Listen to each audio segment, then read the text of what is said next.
Hello, everyone. Welcome to another episode of Dropped Frames. Zeke's stunned. He can't believe he made it to the show. He can't believe he's here. Zeke, I'm going to take a suggestion from the chat, by the way. And they've told me to ask you why you just wiggled the number 6 physical puzzle instead of solving it.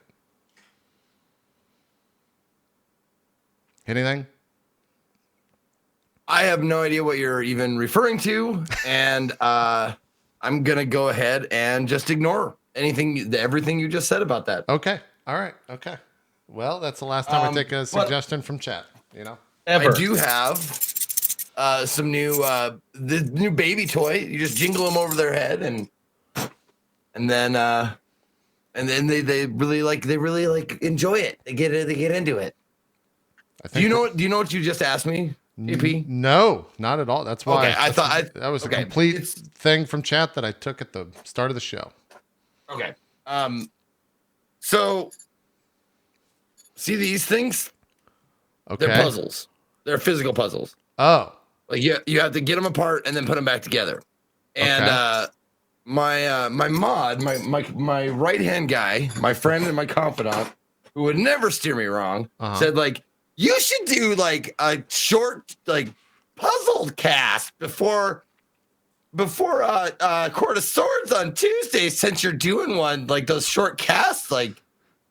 You should do puzzles with your hands and stuff. Yeah, when you first introduced this mod, I thought you said mom, and now I'm questioning, did you mean to say mom? Because that sounds like a motherly voice rather than a mod voice, but maybe they're the one and the same. Well be. Yeah. He might as well be my mom. Maybe they're one and the same. Yeah, so I got a whole kind of trial setup. I got a camera on my desk with a tripod on it to thought that was another puzzle. Zoom in on my hands and that kind of thing, and zoom in on the desk and watch me kind of fumble around with it. I don't know why anyone, let alone someone who knows me pretty well, would say, let's start on the hardest fucking puzzle. So it's 6 out of 6 on the puzzle, the physical puzzle scale. Yeah, the national puzzle scale, right? No, it's just according to their own puzzles that they produce. Okay, all right. Oh God, what are the name of the puzzles? God damn it, the Hana something. Hanamura, the Overwatch map. Yeah, Hanamura. That's exactly right. Yeah, go. Exactly right. Mm-hmm. So the range Hanayama. There it is. Thank you very much. They range in scale from difficulty of 1 to 6, 1 being easiest and 6 being the hardest. And the suggestion that he sent me with a link to Amazon to buy it was a number 6. And then he sent me another one. And I was like, okay, so we're going to have some variety. No, he sent me another one that was just the top difficulty. And it's fucking maddening. Okay. There's something about physical puzzles, especially if they're made of metal and you have to get them apart and then put them back together, that I fucking hate, because it doesn't seem logical, like a puzzle to me. Like a puzzle, you put it together and the pieces, they all fit together. These, they twist and they push and they bind, and you're just man, fuck this. I'll just play with my fucking keys. Wait, it was so frustrating. I don't want to do it anymore. It wasn't fun, and I'm glad I tried it. Listen, don't get me wrong, new experiences. I'm glad I tried it, because now I know maybe that shit ain't for me. But they did give. Oh, I did get a. God. I did get a cube puzzle. See that little wood outline? Yeah, Tetris pieces. Yes. They are. It's made up of only the T bars Tetris piece. Yeah. And you have to make a cube out of it. That I like. Don't know why there's a difference, but I don't mind trying those out. I didn't finish it. This was the last thing that I tried. So I got it together with things sticking out. The cube had little nubs sticking out here and there, but it was a lot more fun because it felt like I was making progress. Whereas on those metal puzzles, I don't feel like I'm making any progress. Well, hold up the metal puzzle until you get it. Can I see the metal puzzle again? Yeah. I'm just curious if you looked up how to solve them, because I don't understand what the goal. The goal is to take them apart and put it back together. Yeah. To unshackle them. This is the easiest, probably the easiest one to show you. Okay, see that? Okay. You have to get all three pieces apart. And it's a trick. There's a trick to it. So you have to get them to line up in a certain way, and then it's like, is it one no progress eventually? It's you barely make any progress, but once you get it, it's like done. You just go. It's like unlocking a door. Like it's basically like there's tons and tons. I grew up around a lot of these puzzles. There's ones with like a cylindrical pieces of metal with like a ring. You have to get the ring out between two pieces, and you have to like fold it back on itself, and then turn it and flip it and push it through, and then the ring will just pop right off. There's nails where they'll take nails and bend them, and they put all the nails in like a cluster, and you have to like put them all at a certain angle, and then push all at the same time, and they'll kind of slide out. And it's the only way to get them apart. Like there's some of them that are really complicated and cool. And some of them, like, you look at them for a few minutes, and if you don't know the answer, you look at it and you're just like, you just say, this is impossible. Like, there's no way to do this. Like, seriously, if you don't know how to do them, some of them look absolutely, like, physically impossible. They're just that good. I think the reason maybe why I hate it so much is because it feels like a magic trick that I don't know the answer to, and I hate magic. Okay. Well, those two, I could see that. If you don't like those two things, then yeah, that would make sense. So, all right. Well, thank you, random chat person. You spawned the start of the show. What episode are we on? 77, 79, I think. I think that's accurate. Yeah, something like that. Must be a lucky show. Must be. Wait, why is that lucky? Just because. Oh, okay. All right. Okay. Wouldn't that be 777? 7? 4 sevens? Did we already pass that? No, I'm just going to keep saying sevens until I reach the number that I... 7, 7, 7. You know what? Sure. We're on episode 777. Why not? Sure. That's the episode today. Let's do it. Great. Nice. Nice. How long did I sleep last night? Yeah, I know, man. It's... Whew. We've had a few guest hosts. We have. It's been a while. What the fuck's been going on? Apex Legends taking over the gaming world. They had 25 million players in the first week, 2 million concurrent, which 600,000 people watching it last night. Yeah, that's fucking crazy. That's crazy. Also, important to mention, 600,000 people watching it last night, and it had been out for a week. So it's like a lot of people thought Apex was going to be like the new flash in the pan. Like everyone was going to truck over, get paid to play it, and then everyone was going to leave, and it was just going to disappear. Yep. I mean, dude, there's people that were purely Fortnite streamers for the last 2+ months that are now like in their title, Apex all day, every day. Hashtag Apex addiction. Yeah. Like it's wild. Like this is some serious like on the scene staying power. This could be pretty cool. I would gotta think if you're streaming Fortnite for 12 hours a day for what, 9 months, a year? I don't remember when it came out. Maybe a year or something like that. That you're begging for a game like Apex to come around. Dude, I'll never forget watching Summit's thing. Like there's a lot of people that were playing Fortnite that just played it until they couldn't anymore. Like not until it wasn't fun, until they could not possibly stream it another minute. Yeah.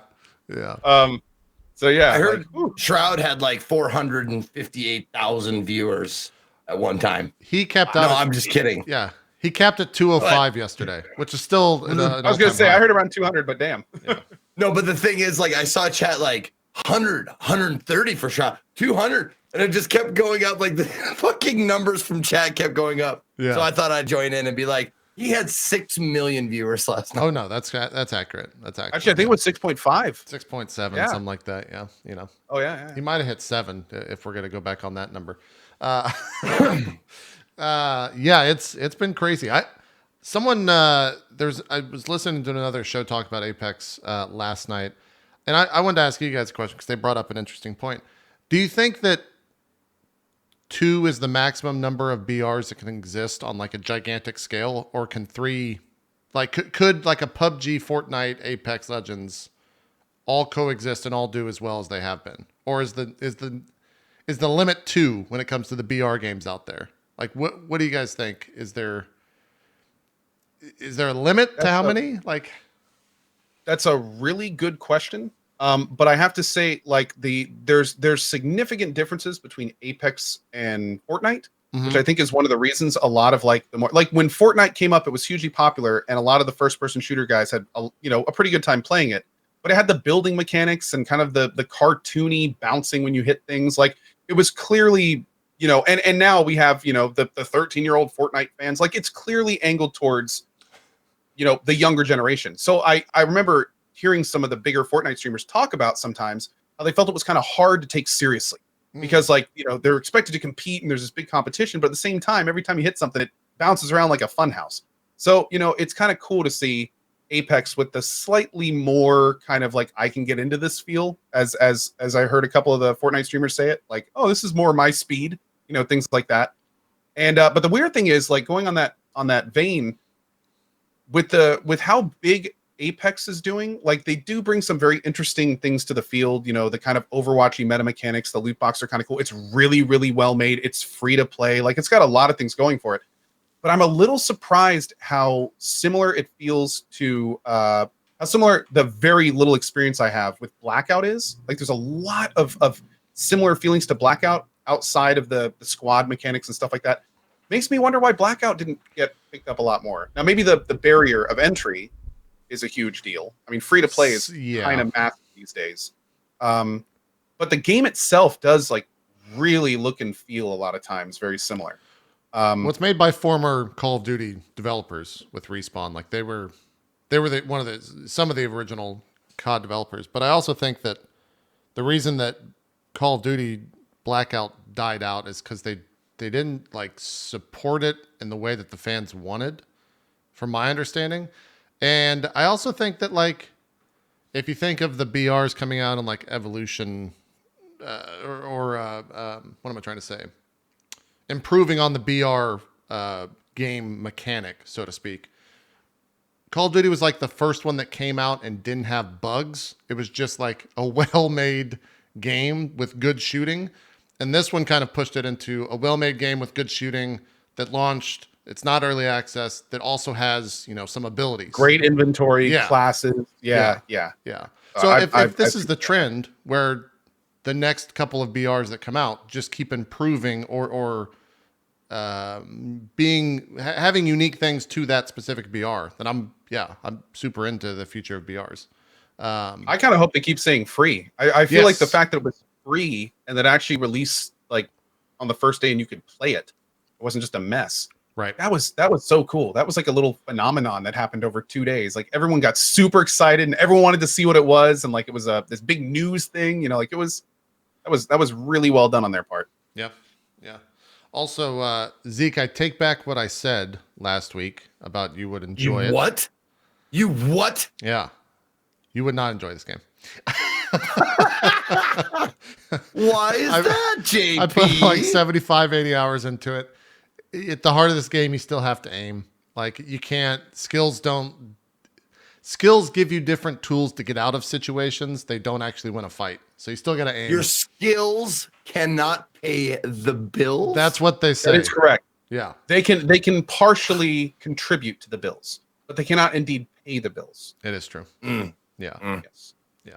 Well, good. I'm glad I'm probably not going to pick this up. Yeah. I've never played a round of Fortnite. I probably will not play a round of Apex. It is competitive shooting, and that has never been for me. It is free. You could just download and play a round. Like I that's the other thing where it's like maybe you would, because I know a ton of people that I've played with enjoy it, and they like Dodger doesn't play BR games at all. Fucking I loves was this in your game. stream when you were playing with her. Okay. She was having a great time. Yeah, Elspeth fucking all about this game. Never played a BR. So one thing, actually, It's hold on. totally free though, just to let you know. it is. Well, I will say this though. And JP, this is kind of important to mention. You say you wouldn't recommend this to Zeke, and it is a shooting game, but this is one of the only BRs where like the game is designed around teamwork. So, I mean, Zeke, you could play with two like good people. You could play with JP and not me, someone else, and they would be good. And you can have a lot of fun playing. Like you could kind of hang behind and assist where you just could, get the and hard they keep carry, doing, like the heavy lifting. Like, well, not necessarily. You can still be useful and get carried a little. And I do it all the time. So Sure. it's doable. Hey, I got second place in a tournament by carrying the stuff for somebody. There you go. I forgot about that. No, when I was saying it's not free, I didn't get a chance to say because it takes up space on my hard drive, and I need that. That's true. I paid for that hard drive, and you're lessening it by that much. That is true. It's about I think it's like 40 or 50 gigs. So you're not wrong. Yeah, you're not wrong. Yeah. But no, I mean that's what I'm saying. Like, it's not that I'm against it. I'm not like. I'm well past that. Like I'm too old to be immediately like angsty and against something because it's popular or because other people like it. Sure, there's definitely that urge. I definitely have that urge still, but I'm old enough to go like to overlook that urge or not give into the urge and see something subjectively for what it is. Yeah. Subjectively or objectively? I get those two confused. Objectively. I don't remember which one. Or objectively is probably what you want to. Objectively means like you can remove yourself from feeling and look at it. You're viewing it as an object, just as what it is. Just Oh, that makes sense because you're the subject of it. Subjectively, objectively means you're out. Okay. Got it. Yep. Anyway, but I can look at a game objectively and say, look at it for its merits, and Like I said before, as far as like the other competitive shooter games that I actually enjoyed, like Overwatch and stuff like that, was the ability to fill a role. Like I could be useful to my teammates while I was playing the game. But if it requires a lot of it requires you to aim and shoot well. I'm gonna be pretty. I'm gonna be the anchor. Yeah, that holds everybody back or holds everybody down. I get it. It makes sense. I will also say too, from a business point of view, from streaming this game, that directory is stacked. It's tough. Basically, if you're streaming the Apex Legends, it's like, well, we could just go watch Shroud. It is so stacked that people that were streaming Fortnite, PUBG, and Blackout to like regularly okay numbers are getting like half their numbers on their daily streaming Apex. It is called forth streamers from multiple different categories, and they're all now competing for the exact same audience. Yeah. And it's been. I've also heard actually more than a couple streamers that have been playing it talk about how they're kind of depressed by it, which is kind of unfortunate. Like how they really want to be playing Apex, but at the same time, by making that shift over, they have cut their viewership by a third, or in some cases a half.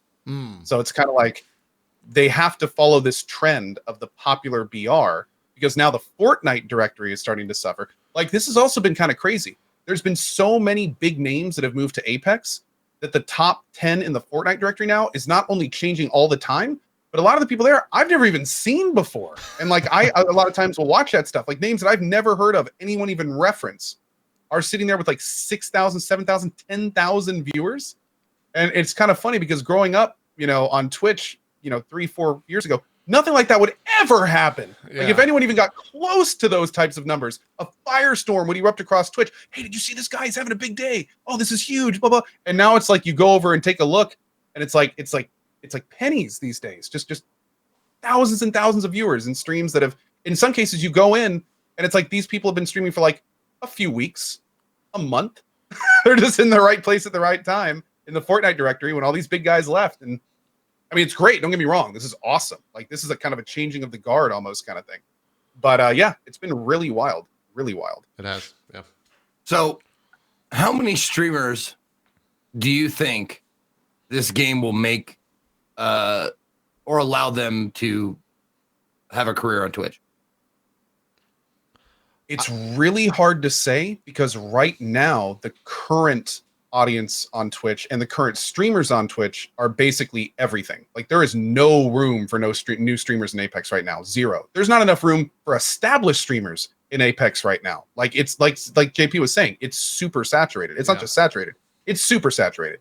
So once the hype settles down a little bit, which it probably will over the next few weeks, we'll start seeing like I'm sure some of the big names will go back to Fortnite because I'm sure Epic right now is in the background wondering how they're going to bring them back. Right. Signing well, you saw that they put out the thing for the creator codes to have like a bump and like the day that Apex came out, they're like, by the way, you can earn more with creator codes.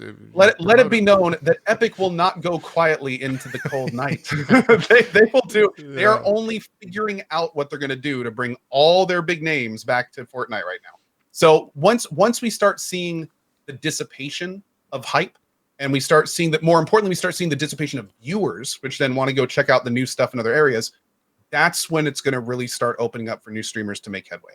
But even then, it's going to be a who you know kind of thing, because it's going to be, I mean, especially as a free-to-play game, Apex is going to have so many people streaming it. I mean, there already is. Exactly. There already is. Yeah. It's only going to get worse.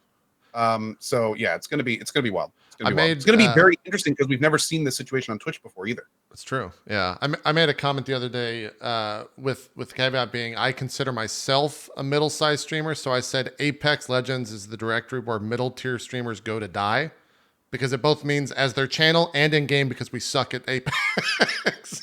So I still stand by that statement. Like I don't think if I stream this game for like another 2 weeks, because there's Metro, I'll probably play Anthem. I want to play, but I'm just super into almost.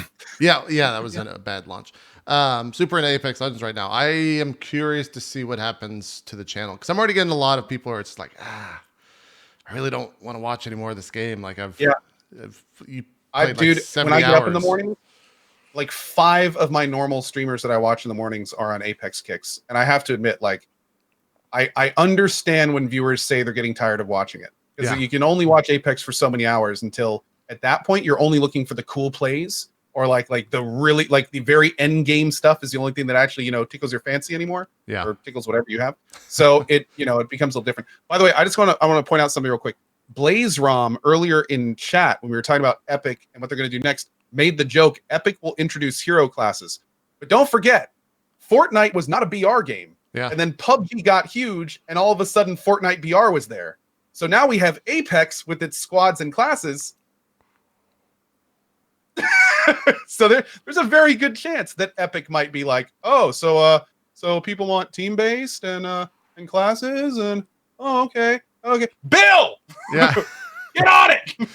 Yeah, to be a fly on the wall in the Epic Studios dev meetings right now would be pretty interesting. And also, I want to see what happens with Apex. I mean, they have their anthem, their roadmap out there saying like this is what we are planning to deliver, which is really awesome, by the way. And ballsy, yeah. Ballsy, by the way. Yeah.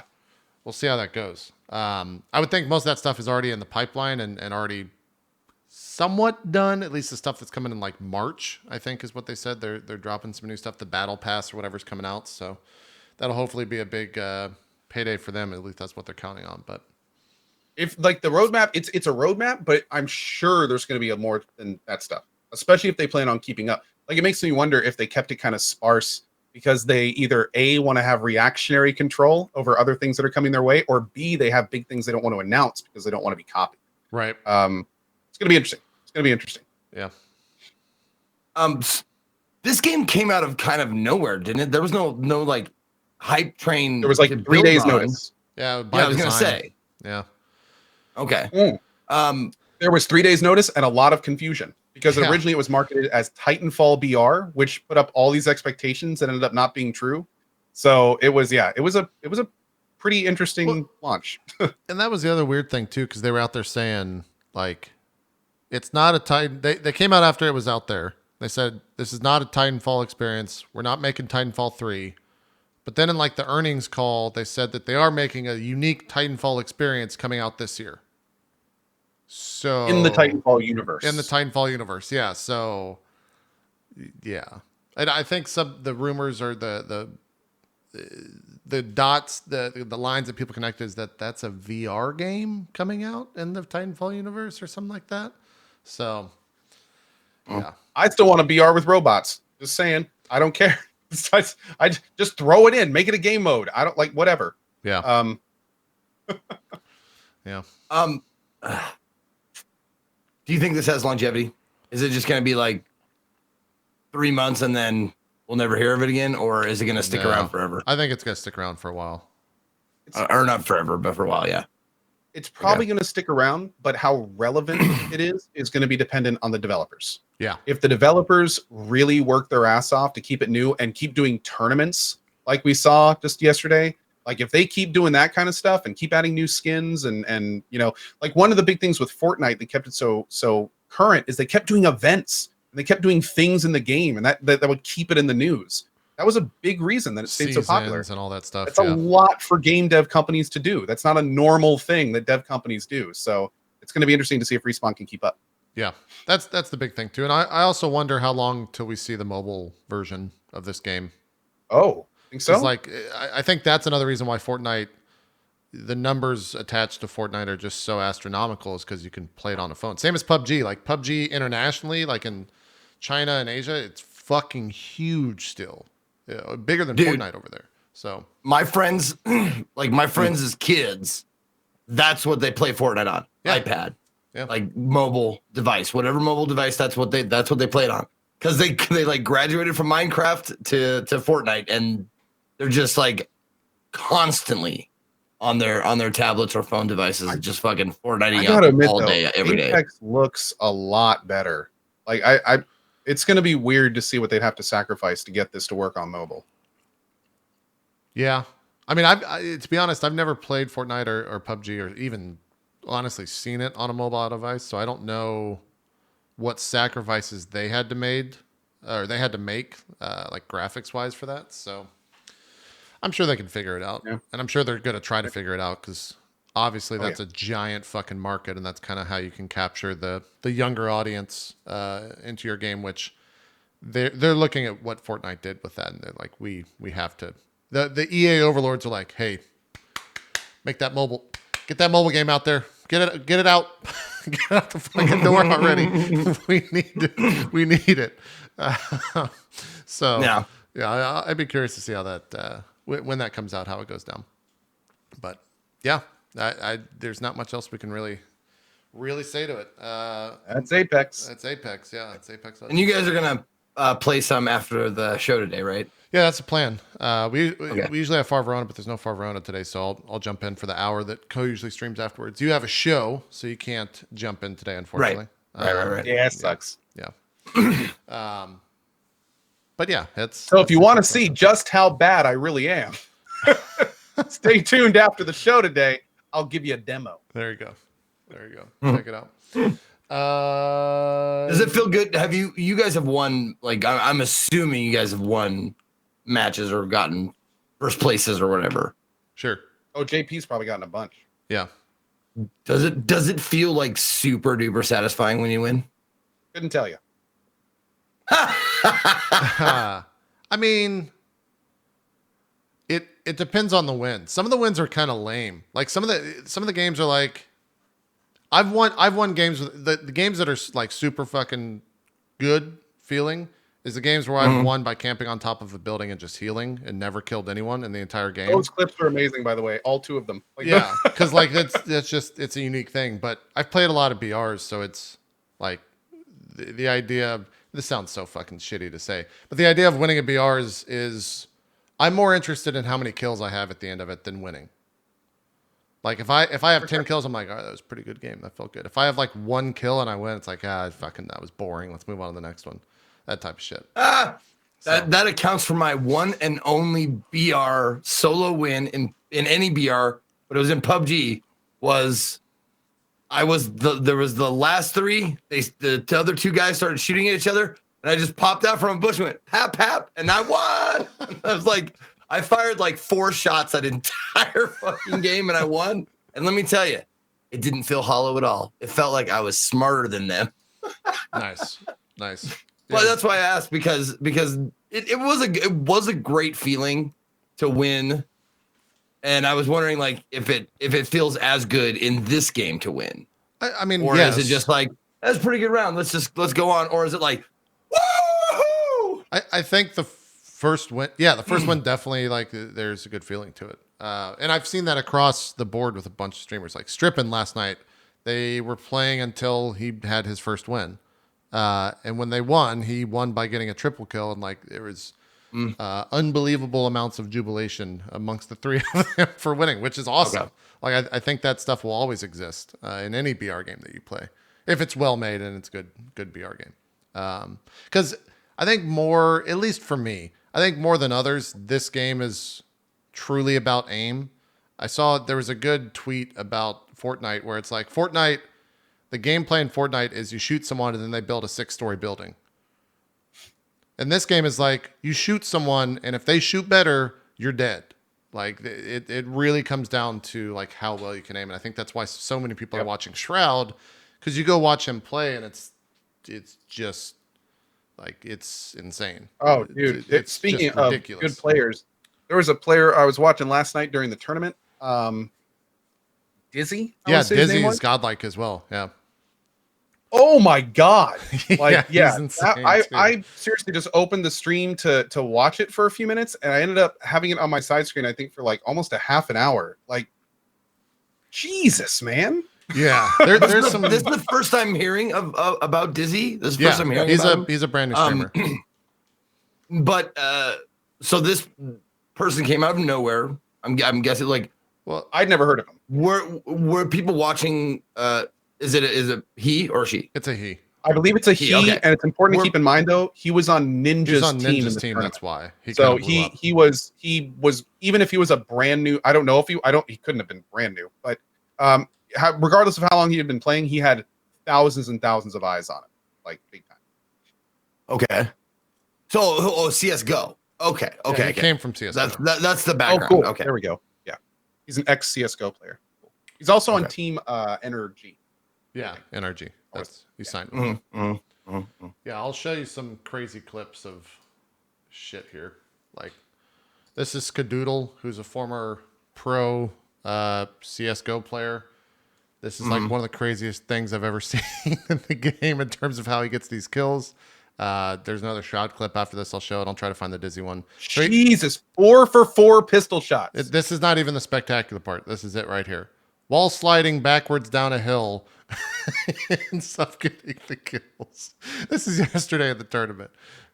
He misses 2 shots there, but he gets the God rest. he missed a couple times. Oh my God, man. Like, yeah, that shit's insane. And then like this clip from Shroud, he actually does not miss in this hallway, this little ravine area. He does not miss a shot with this gun.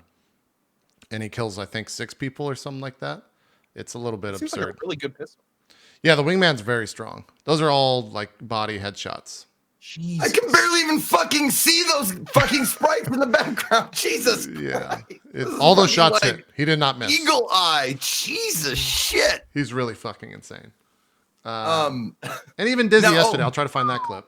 By the way, when I was talking about come out of nowhere or whatever like that, I was asking a question. I wasn't sure. But also, you can use me as a gauge for when someone has really blown up, because I will have heard of them. If they really, really get big, like then I will have heard of them. That's how you know they're really, really big. Those shots, man, are insane. Just wiped out a squad like it wasn't even paying attention. Yeah, that was his I just don't give a fuck kill about of the match, by the way. Competitive shit. That's why. Yeah, 22nd kill of the match right there. He killed 22 people in a 60 BR game. So, dude, yeah, killed over a third of the players. Yeah, it was pretty nutty. He's ridiculous. His Twitch handle is just /Dizzy. /Dizzy. Okay. Yeah. Good get. Yeah. See, what's crazy is like in those clips there, he's aiming and shooting at guys in dark armor against a black background. When I go up into those situations, I'm sitting there like staring, like, is that a guy? Is that a guy on there? Yeah. Oh, is he jumping? I think he's jumping. Let me fire a few shots and see if he fires back. Like, and these guys and he's. Yeah, they're good. They're good. Yeah. In the tournament yesterday, Dizzy, the 18-year-old kid that was on Ninja's team, had 210 kills out of the 350, and they ended up winning. So he had 210 kills out of the team total of 350, which is, man, yeah, he's fucking crazy. So I've been watching a lot of Dizzy, Skadoodle, and Shroud. Although Shroud himself will actually comment on the fact that he will pull up the directory and say, "Go watch these other channels. Don't watch me." He'll call out Super some cool, other by the way. Yeah, like, that's pretty awesome. Yeah. I mean, it's a win-win for him, right? Because like one, it's good for him to say that, and two, most people will be like, "Oh, that's nice. I'm just going to stay here though, because I don't want to change this. I don't want to change the channel. I'm lazy. I'm sitting there eating my pork rinds, watching you play, motherfucker. Stop and just keep playing." Well, I mean, imagine it like this is how I picture it. Like, you get to see Michael Jordan play, and Mike is like, "Nah, go watch Scottie Pippen." He's like, "Nah, Mike, you're good. Yeah. I'll stay here, Mike. It's all good. I'll watch Scottie when you're not on." It's fair. Yeah, they may be having better games than you, but you're Michael. Yeah. Exactly. Shroud's incredible. Like, there's no doubt there. He is. There was a leak, which is funny because we were kind of drawing parallels to the Fortnite explosion when that occurred. I think there was I don't know where it came from. Maybe it was data mined, or maybe it was actually put out there from Respawn. But there was a leak saying that they have like some Twitch Prime skin coming up, which is the exact same thing that they did with Fortnite, which led to kind of the sub explosion that Ninja had in the like 200,000 plus range. So curious to see when that goes down, what Shroud's sub numbers bump up to, and if we'll see a repeat of kind of the whole Fortnite thing. So he's already at like 50K or like 53K right now, sub. So he could. Although these days, the new sub, the guy that's the top sub now, huge Fortnite guy. Weirdly enough, it's kind of funny because Ninja went like the total PR route. Like, let me do as much as I can outside of gaming. I'm going to travel all the time. Have a big bus with my name on it. And then this other guy, who I hate to admit, I don't even know if I've even watched him before. His name is that who you're saying? Fu. Or Tifu? Yeah. Tifu? I don't even know how to say his name right. Tifue. I don't know. Tifue? Is that how you say it? The kids in chat will tell us. Tell the old folks what's going on. Yeah, tell us old guys how that. But anyway, this dude has like 80,000 subs. Yeah. And from what I've been told, he's just this chill dude. He doesn't like do all that other stuff. He just focuses on his game and he plays his games. And it's kind of wild to see the two different ways that you can do that and like see which one has benefited in the long term. Like it's wild, man. Well, you apparently pronounce it T-Pain. Okay, great. Oh, it's T-Pain. Yeah. T-Pain. He's pretty good. He's the guy that streams when Ninja's traveling, so it makes sense that his channel will, like, he's where the viewers go when Ninja is on a plane. Yeah. So. And now he's basically overtaken him, like, by almost a factor of 2. Yep. So it's pretty wild. Yep. I mean, it's interesting for me with the caveat. Well, I'll say this first: Ninja's fine. 40,000 viewers is still fucking it's just enormous viewership, but it's not what he was at before. Alone from the licensing and the stuff that he's done, like just in the last year, would probably set most people up for life. Yeah. Oh, without a doubt. Yeah. I mean, absolutely. Yeah, with all that said, though, there is a decline overall in the numbers, at least on Twitch. I don't know what his YouTube numbers are because I'm not paying attention to it. And so I'm curious to see, like, in the long run, what that means, and if it will be the type of thing where there's another uptick in a future game that comes out, or if he's peaked in that sense. Because we haven't really seen anything like that on Twitch before in those numbers, and so this is the first case of and it's got to be like it's got to weigh on their mind like all the time, like. Oh yeah, I have to be. Well, I mean, not just that, but the fact that some of their numbers have to be, or maybe even most, have to be based on how good they are at the game, and that kind of thing. Like, how much does that weigh on their mind every day? Like, I missed a shot, I'm losing, or like they start to think like I'm losing skill. Like I'm not as skillful as I used to be. Like as time goes on, and that kind of thing. Like I can't even imagine what's that like. Like being a variety streamer is like if you make it, it's kind of easy street because you can play like whatever you like to play. Sure. But if you're a skilled gamer and people watch you based on that skill, that's got to be on your mind all the time. Yeah, without a doubt. Yeah. For sure. The other thing to look at it is whenever there's a new FPS game, it's payday. Right? Like the second an FPS game comes out. That's true too. And it's big. It's like, shit. All right, let's fucking jump into this new thing. Just start counting the dollars. Because you look at every BR game or every big, and honestly, you could say variety game as well, depending on the game. But anytime one of those games comes out, it's like, all right, let's jump in for 2 days and just soak up all this cash and then move on. Because I think that's how a lot of it works. So, yeah, I want to see what happens to all that stuff. 6 months from now. And the crazy part about this is we're on the 13th day of February, and there's already a game like Apex Legends out this year. Like, I really wonder what else is going to happen in 2019 if we're going to see other giant BR games, if we're going to see just what, besides all the stuff that's already announced and already out there. So we will see how it all goes down. Let's talk about some other stuff, though, in terms that we've been playing. Zeke, since you haven't been on the Apex Legends grind, what have you been playing besides those puzzles? I know you're doing some indie stuff, but what's your normal stuff, your non-indie Sunday, Monday stuff? I've actually picked up an old game, came out in 2007, but it was remade in 2011 for the PS3. No More Heroes, Heroes Paradise. Oh, that's right. Which was, I don't know, was that like, it was close to a release title for the Wii, wasn't it? When did the Wii come out? I want to say it was, I don't know if it was a launch title, but it was a bigger title for like the hardcore crowd, I'll say. Not sure. Okay. So I mean, but within the first couple of years of the Wii coming out, and I remember seeing it and going, "Oh, I just wrote it up because I was like, it's an anime game. I don't care." For the most part. But that's when granted that was 12 years ago and I was a different person then.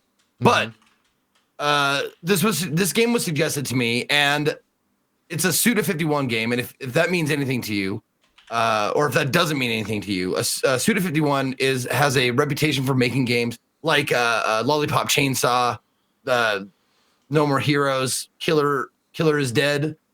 A lot of weird skill, quirky, but they're a little bit weird, but they're a lot of bit like masculine fantasy stuff, right? Meaning like in this game you play a character named Travis Touchdown. First clue right there. His name is Travis fucking Touchdown. Yeah. Looking at him, he wears like a leather biker jacket. He has like fucking aviator glasses on. He's got like spiky hair, and he fights with a fucking like a fluorescent light bulb sword. And like the whole premise of the game is to become the greatest assassin.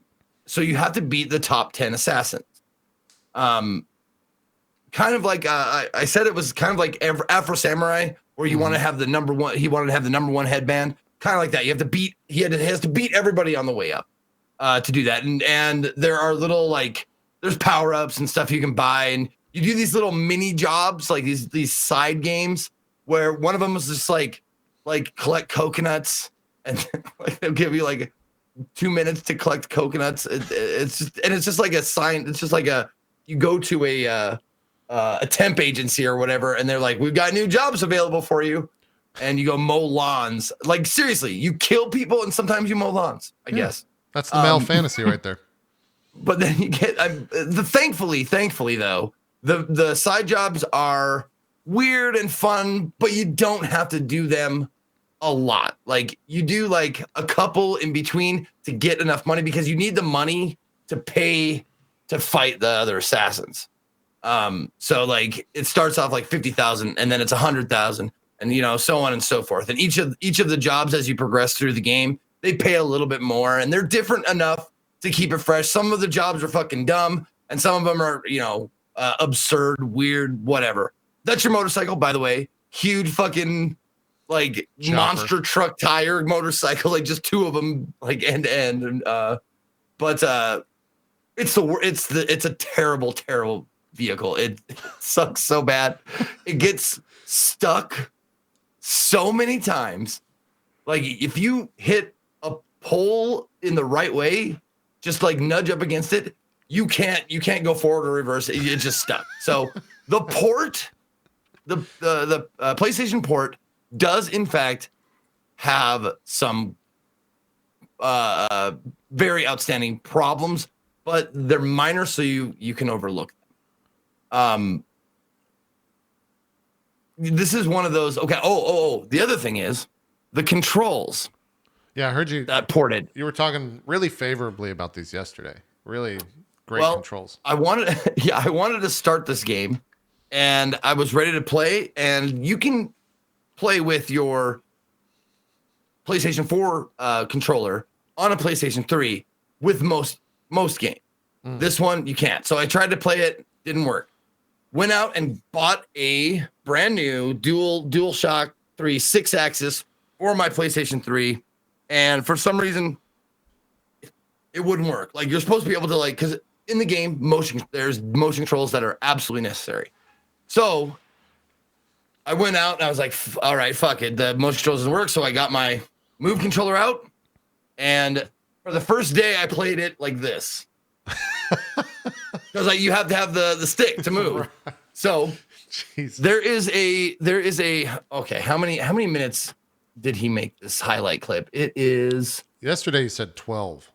Yeah, I said 12. It's only 4. I was being an asshole. But it's 4 minutes because you have the sword, and in order to charge the sword, you have to shake it up and down like this. Lifelike. And it is they don't make any bones about like what it actually is, because when on the screen in the game you see yourself going like this, like shaking your fucking sword like that and getting the energy back up. It's like a flashlight, like a camping flashlight, a battery-less flashlight that you just shake up and then you can use it. Same idea. Oh, here's me getting stuck. Look, that's me getting stuck right now. So you have to run away from your bicycle, get far enough away from it. So it respawns. Thankfully, you can call like a buddy to bring you your motorcycle. So that fucking sucks. It's dumb. It's not game breaking. It didn't make me want to put the game down forever, but like it was just like, oh fuck. And it became like a thing. Everybody knew in the chat. It's like, oh, he's stuck again. Oh fuck, or whatever. But so I played it with the half a controller and this, and then I went and got this. See, I didn't even know they made those. How many people had this? Like, really? I've never. I didn't even know that existed. Yeah, like I'm trying to think back if I ever. What, like, besides this game, what is that used for? Like, what? I don't know another game. But it is the PlayStation Motion, or is it called a motion controller? It's called the navigation controller.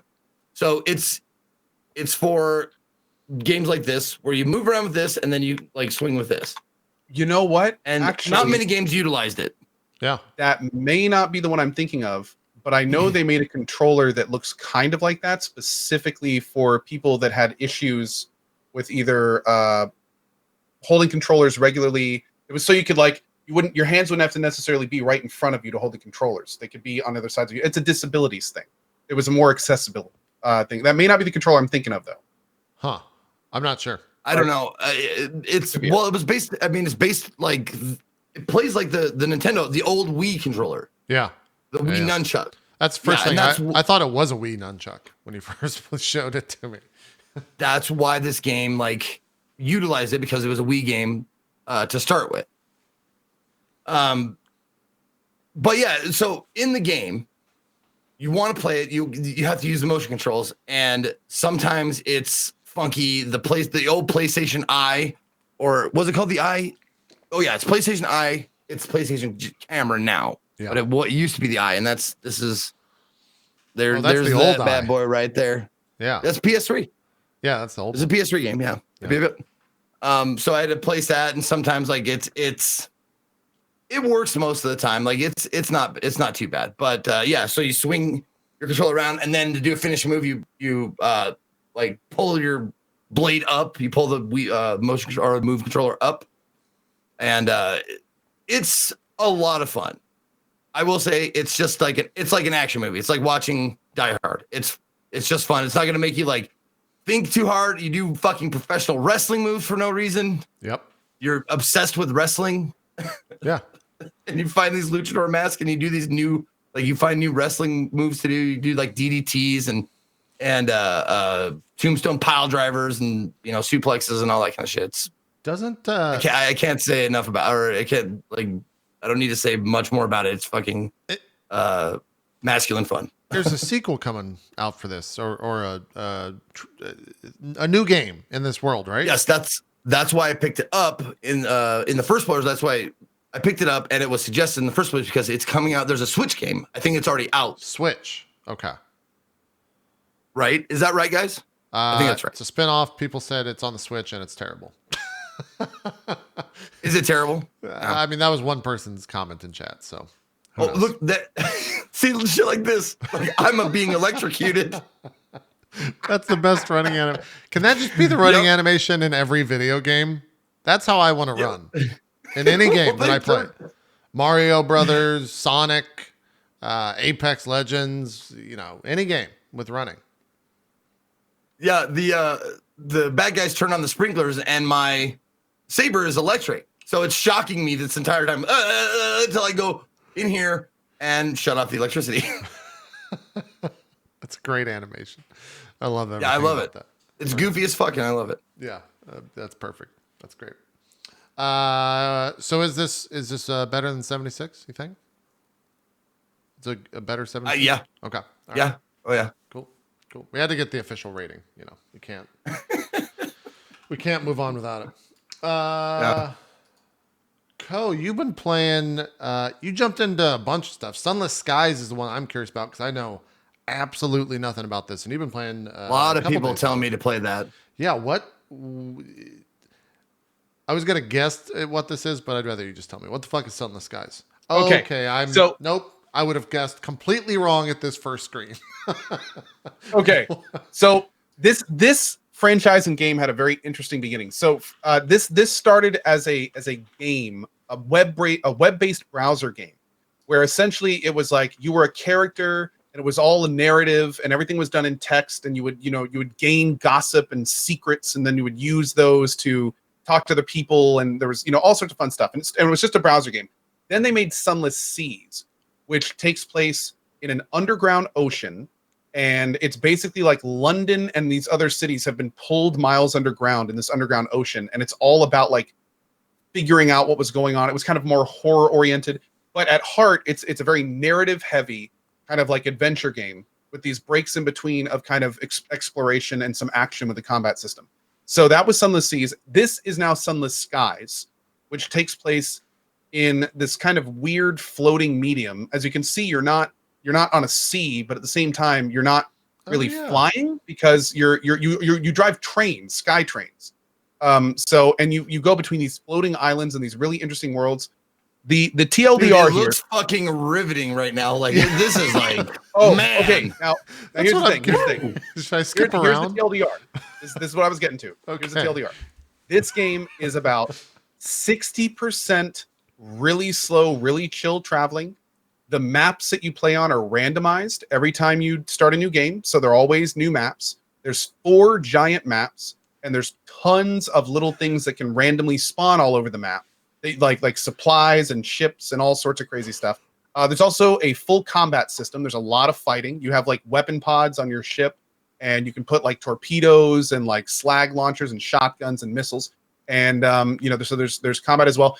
But probably the biggest chunk of the game is just reading. Whenever you get to these ports, which is what I'm about to get to here. Yeah, I know. Watch this. When you pull into this port here, when you pull into ports, that's when this big narrative opens up. The writing is fantastic. There's all sorts of like little side quests and things you can do, and there's a whole bunch of different things you have to manage. There's a full trading system. There's quests. There's unique NPCs. Your character is basically your sky train, so there's a whole set of equipment and stuff for that too. It's a deep, large game that is a mostly narrative, slower paced adventure exploration game. Did I seriously start on that with TLDR? What? Because that was not Yeah, a you TLDR. did. That's a typical code. You also TLDR. That's fine. Let's try this one more which- time. TLDR, slow game, lots of reading, sometimes some really fun combat, beautiful art and music, and a lot of fun. Is there narration, No. voice acting? No, all reading. Man, Okay. I've never heard a game hit all three things that I fucking hate, but give it up to Sunless Skies. Dude, the big thing about this game that really surprised me also is the quality of the writing is like 90th percentile for games. Like the Wow, okay. exposition, the vocabulary, the analogies they use, like it feels like you're reading a really well written book. So what is the Almost story the then? entire game. Is it just about The how the world story- came to be, or No, well, at the very beginning of the game, you are on this sky train, and your captain is dying because these magic sigils that were following you through the last area you were in passed through her body and attached to her bones, and the sigils are burning. So she basically has these things wrapped around her bones that are burning her from the inside out. And the very beginning of the game is basically like, well, that's the very beginning, so I don't want to get too much into it because it kind of gets spoilery, but these things happen. She obviously doesn't last very long, and she gives you some hints on what to do next, and that kind of kicks off this giant adventure. okay? Let me find some combat here, because so far we've seen this. Oh wait, that's not. Come on, we've seen this. Yeah, it's again, Safe reading. most of the game, over half of the game, is just flying around looking for stuff. Now, it's important to mention though, anytime you're doing what I'm doing, like here, there's random things that pop up all the time. So, like that little question mark there. Like anytime you see that little dot fly off my SkyTrain, that's my bat. He's going off to scout out for those locations, and those can be, harvest sky shrimp or whatever the sky stuff is. It could be a fight. It could be something to mine. It could be a little island with somebody on it that has their own quest and adventure. It could be a new port. It could be a wonder or a terror. Those are two different things. Like it's like that right there. I haven't actually seen what that is. That's, I think, called a horror or something. But yeah. The whole, also something kind of cool about the game. It is very kind of Lovecraftian in the ways that it's this very strange world that all sorts of weird shit is going on. And here's the thing though. A lot of the shit in this game gives you this thing called terror, which is that little menu in the bottom left. And you constantly have to balance your terror because all these things are making your crew like super nervous, and they can go mad and insane. And there's, nightmare levels. And like a lot of times they'll just be floating around and you'll have to like give your crew booze and supplies just to keep them happy because they're getting so worried about stuff. Like it becomes pretty cool. No, this definitely, like, as much as I was shitting on it for being, like action packed or whatever, like it doesn't seem like a game that I would like streaming, but it definitely seems like a game that I would really enjoy playing, just like whiling away the hours. Like just it feels very relaxing and calm. Is there any is there any intensity in it? Like, or now, JP, if you urgency? go to the day before this one, this is the second region. I scanned the vibe. I did a Let me go to lot the of other one. fighting in the first region. Like the first region, I was fighting all the time. The second region, I just got to, and it's a little bit more spread out and open. To answer your question, JP or Zeke, the thing that I've really enjoyed about this game is not only is the writing when you're reading out like really good. It really feels like you're working through some pretty impressive storytelling and writing. That's actually the first. Yeah, this is the first place I was in. But when you're cruising between places, there's an auto run. There's like an auto go forward. And man, it has been so relaxing being able to just like slowly fly around and talk to chat. Like it's a super chill streaming game. A lot of the streams that I've done of this have become like, oh, here we go. Here's one. Have become quasi like AMA streams where we'll just talk about all sorts of stuff while I'm just flying around looking for stuff. And yeah, it's been really, really relaxing. I've basically been calling them comfy streams. So anytime I stream this, is a kill stream or a comfy stream. Just bring your drink of choice and we're doing it live. Those things are kind of like these weird kind kind of armadillo creatures that float around. They're trying to ram some ships and killing themselves and getting into all sorts of trouble. There's raiders, there's beasts, there's factions you can join. Like if you want to do combat, there's tons of combat in this game. You can kind of seek it out if you want to. But I've been kind of doing everything. So for me, there's long jaunts of just, kind of avoiding combat, trying to do trading or specific quests and things of that nature. Is this early access or is this full release? No, the 1.0 recently came out. 1.0. Okay. All right. Very few bugs. Also, it's important to mention. It feels like a relatively completed game. I had one kind of nasty bug where my frame rate started getting this weird kind of like chugging issue, but a restart of my computer fixed it. So. Okay. All right. Zeke, you gotta play this offline. Is this your new jam? You gotta check it out. I maybe it's so many games, man. There's just so many games. There's a lot right now. I have so many. Well, not even right now. Like I have so many games that I have picked up on random like indie Sundays and whatever that are so fucking good. Yeah. That I've been meaning to go back to and never have. I mean, there's so much so that I could do probably 3 straight months of games that I picked up and never like played again that I really, really wanted to. I could do an entire summer of just like, I played like an hour of this and I really wanted to get back to it. There's probably like, I would say no less than 40 games that I've played like an hour or two of and went, fuck, this is good. I should come back. You do play a lot of indie games. That makes sense. I understand that. Yeah. Well, and people say, how is that possible? Well, I'll just, in my Steam library, I have 1,152 games. Where do you see that number? Which is, I'm so curious what mine is. you just hover over library. Oh, over total library? Wait, did you say 1,152? Yeah, what do you got, Co? 1157. 1157. I'm wondering, like, where your games come from. I'm at 375. Actually, I have a rogue moderator who anytime a lewd or NSFW anime game comes out on Steam, he buys a copy and sends it to me. So probably a good 300 plus of my games are lewd anime stories that I haven't read or downloaded. Yep. Nice. Thanks, Sayori. Appreciate that. Yeah. So no, this is not a. I'm not doing a flex, guys. I'm just saying, like, I'm giving you evidence or backstory to what I'm trying to like say as far as not finishing games that I really want to go back to. Yeah. I have a lot. So like you know what? I don't need to fucking defend myself, you goddamn idiots. I'm done. Fuck you. Look, as someone who's the king of not finishing I feel like games, that's going to be on your tombstone, Zeke. I'm done defending myself. I'm done. Fuck you. Yeah. That's like gravestone. That's good. Beloved son and brother, I'm done. Fuck you. That's good. That's good. Oh god.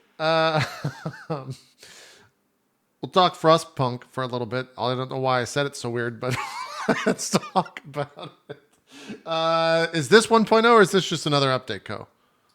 This is me just missing the game that came out like 4 months ago, 5 months ago, however many months it's been.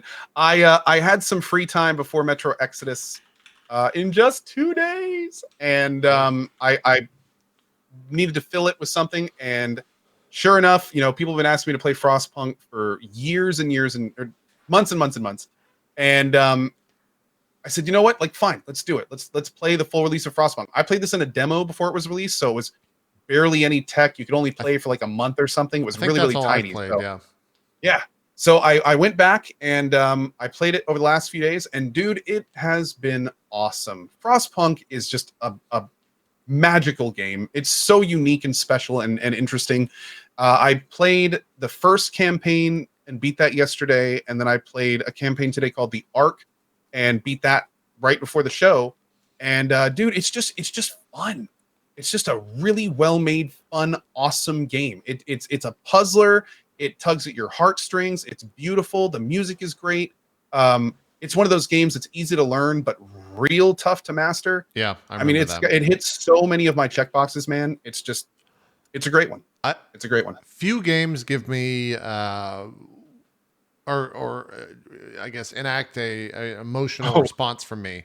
This game more than any other game is fucking depressing to play. It is just down. It is just fucking. You're executing children sometimes. I was gonna say you just took the words out of my mouth. I was gonna say there's not many games when you can accidentally publicly execute a child like I managed to do yesterday. That was a new experience for me as a gamer. I tuned out for a second, and then I tuned back in when you said publicly execute a child. Go on. Yeah. So basically, what happened is in this game, you can like go down the faith route or the order route, and I was like, oh well, order sounds great. So I'm just casually working my way through this thing. It's like, oh, okay, propaganda machine. Oh, sure, loudspeakers to shout out my message. Yeah, sounds great. Oh, look, I've become Hitler. Do you think that's how Hitler was? He's like suddenly shit, I'm Hitler. I declare order. Right, yay, order. Jesus. But and then apparently by declaring order, it's like martial law. Like my hope bar disappears and it becomes obedience. So it's like, I remember that. I remember that happened. So then it's like, oh great, okay, so everything's going fine, and I'm chugging along with my obedient people, and then it's like this message comes up, and it's like, we found a traitor. We don't know, what do you want to do with them? Do you want to execute him or let him go? And I was like, well, of course, execute the traitor. I mean, we've come this far, right? So it's like, okay, we'll hold the public execution. So then right after that thing, one of my cookhouses goes from 5-5 to 4-5, which indicates that's where the person was. And I'm like, oh, let me go add another worker to that. And I click on that, and I'm like, oh, this is the one that I had all the kids working at. Oh, this is the one I had. Oh, my God. Yep. It's the most depressing game I've probably ever played on my channel. It's real that's bad. The story of how I murdered a kid. Yeah. Jesus. So yeah, it is and apparently here's what's even crazier. Like I didn't do this because I didn't find out until after it happened. Apparently when you have a public execution in this game, you can like zoom in on your center structure and you will see like everything transpire. It's like, oh my God, man. It's brutal. I don't know. But anyway, going back to Frostpunk, this game is awesome. If you are even slightly interested in like base building / management games, this is like this is on a must playlist somewhere. This is on my must playlist if you are interested in this type of kind of slow resource building challenge game. There's nothing else like it, and it's great. Maybe I probably sucked at the game. Did they tone down the difficulty, or were you playing on the hardest?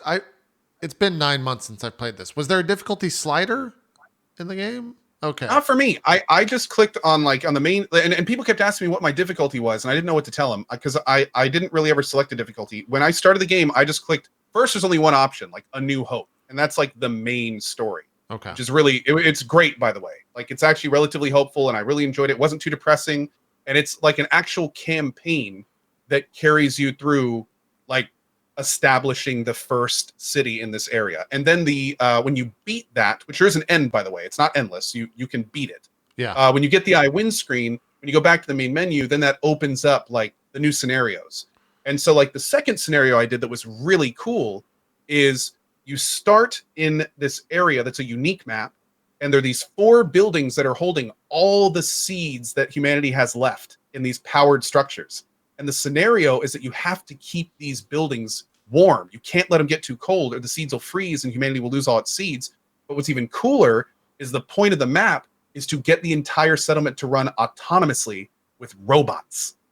So like the campaign is like this puzzle thing where you're trying to manage resources. At the same time, this is the scouting screen. There's this whole scouting mechanic where you send out expeditions and they find materials and items and research and bring them back. And then some other stuff happens towards the end of it that really throws a wrench in things. I don't want to spoil it for anyone because it's really cool. But yeah, it's been awesome. It's been a lot of fun. And at the same time for you, JP, it's not super difficult. It's more of a I could have done this better type of difficulty. No, I'm not. I'm sorry. Going back to your question. No. I like the way you delivered. That was great. Sorry. I like it. Going back to your question. It was nice to hear him say that to someone besides me. But yeah, to go to your question, a lot of tutorials. They help me through it. Your chat will, of course, help you through it. Now that this has been out for a few months, like chat.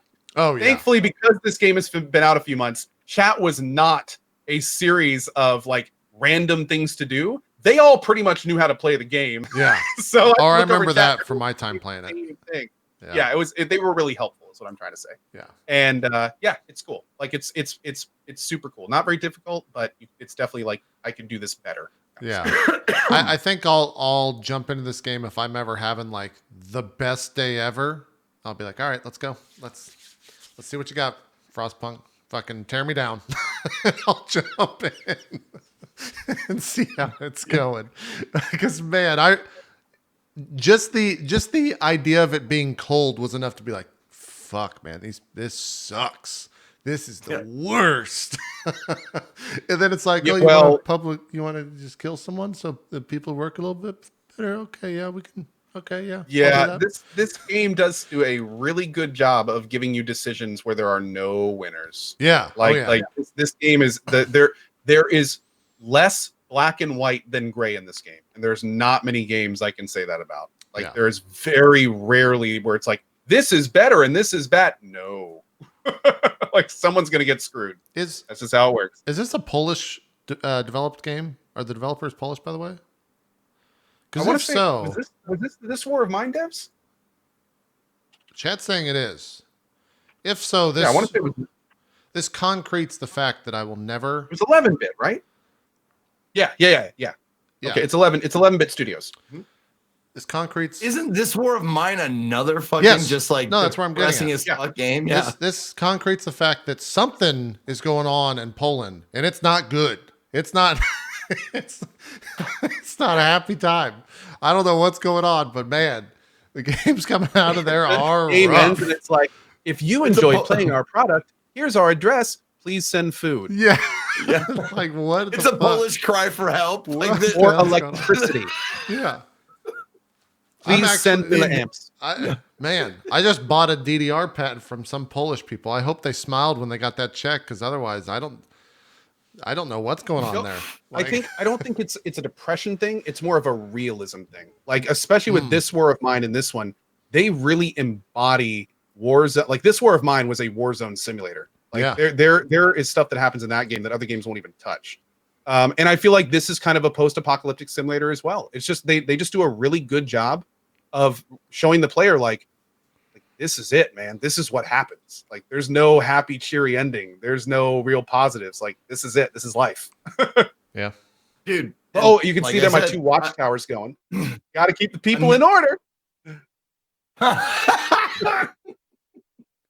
Co is watching you. Don't do anything stupid. I know where you live. Yeah. No, this War of Mine, I've owned it for a long time, and I have not played a single second of it. I've heard it's really good. Code played it. I think he said it's really good. This War of Mine is amazing. Yeah. Zeke, you need to play that game. You'd love it. Like it's real deep. Like I said, 40 to 50 games that I have not even touched that or have touched a little bit, and it's like I need to go back to these games, but I have no time to do any of that. Yeah, that's Frostpunk. What up? You're gonna have to do like indie Sundays are gonna have to become like Zeke's backlog or something. Start making this giant list of games that you just want to play, and just take a month and be like, here's all the games I've been wanting to play. Like, let's do it. Bam. Yeah, I'd watch the hell out of that, man. You've got some great games on that list over the last couple of years, just on this show. Games that you've wanted to try and haven't had a chance to yet. You'd have a good month. You'd have a good month. Yeah. You know what? I think I need to compile a list of Steam games that I have purchased or that I just own that I have not played a single second of, but I bought them because of either this show or someone that I trust suggesting them. We should. That'd be good. Should do, man. Get that mod on it. That's always being so helpful. Get Mod Mom. The mom. Get Mod Mom on it. Whatever that Mr. Scott. Yeah. Mr. Scott Mod Mom. There you go. Let's see. I think we could probably fit in any Sunday before break, or just not even take a break and go for another 45. Sure. So this is the one from 9 days ago, starting with the game called Dying Reborn. Is where you we're just going from the happy game to happier game over here. Dying Reborn. Real quick. I gotta use the bathroom real fast. Keep going. Sure. Go ahead. Not that you need my permission. Dying Reborn. It is developed by Necom, Nekcom Entertainment. Okay. Published by Coconut Island Games and Oasis Games. Dying Reborn is an escape room game, and it is actually surprisingly good. So much so that at the end of Indie Sunday, I played it for like an hour and a half or so, and then at the end, I was like, you know what?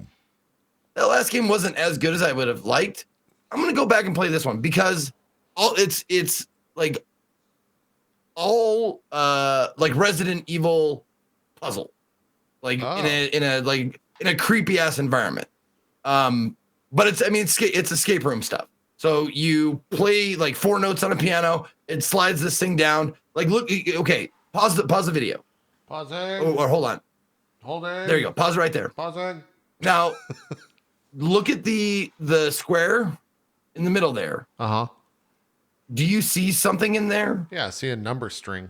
Yeah, exactly. It's something like stuff like that. You're like, when you like, if you take a glance at it, you're like, that's nothing. But then you look at it like, oh shit, okay. I see there's 1, 1, 5, 5, 6, 6, 5. And you're in a piano, so you end up playing Twinkle, Twinkle, Little Star.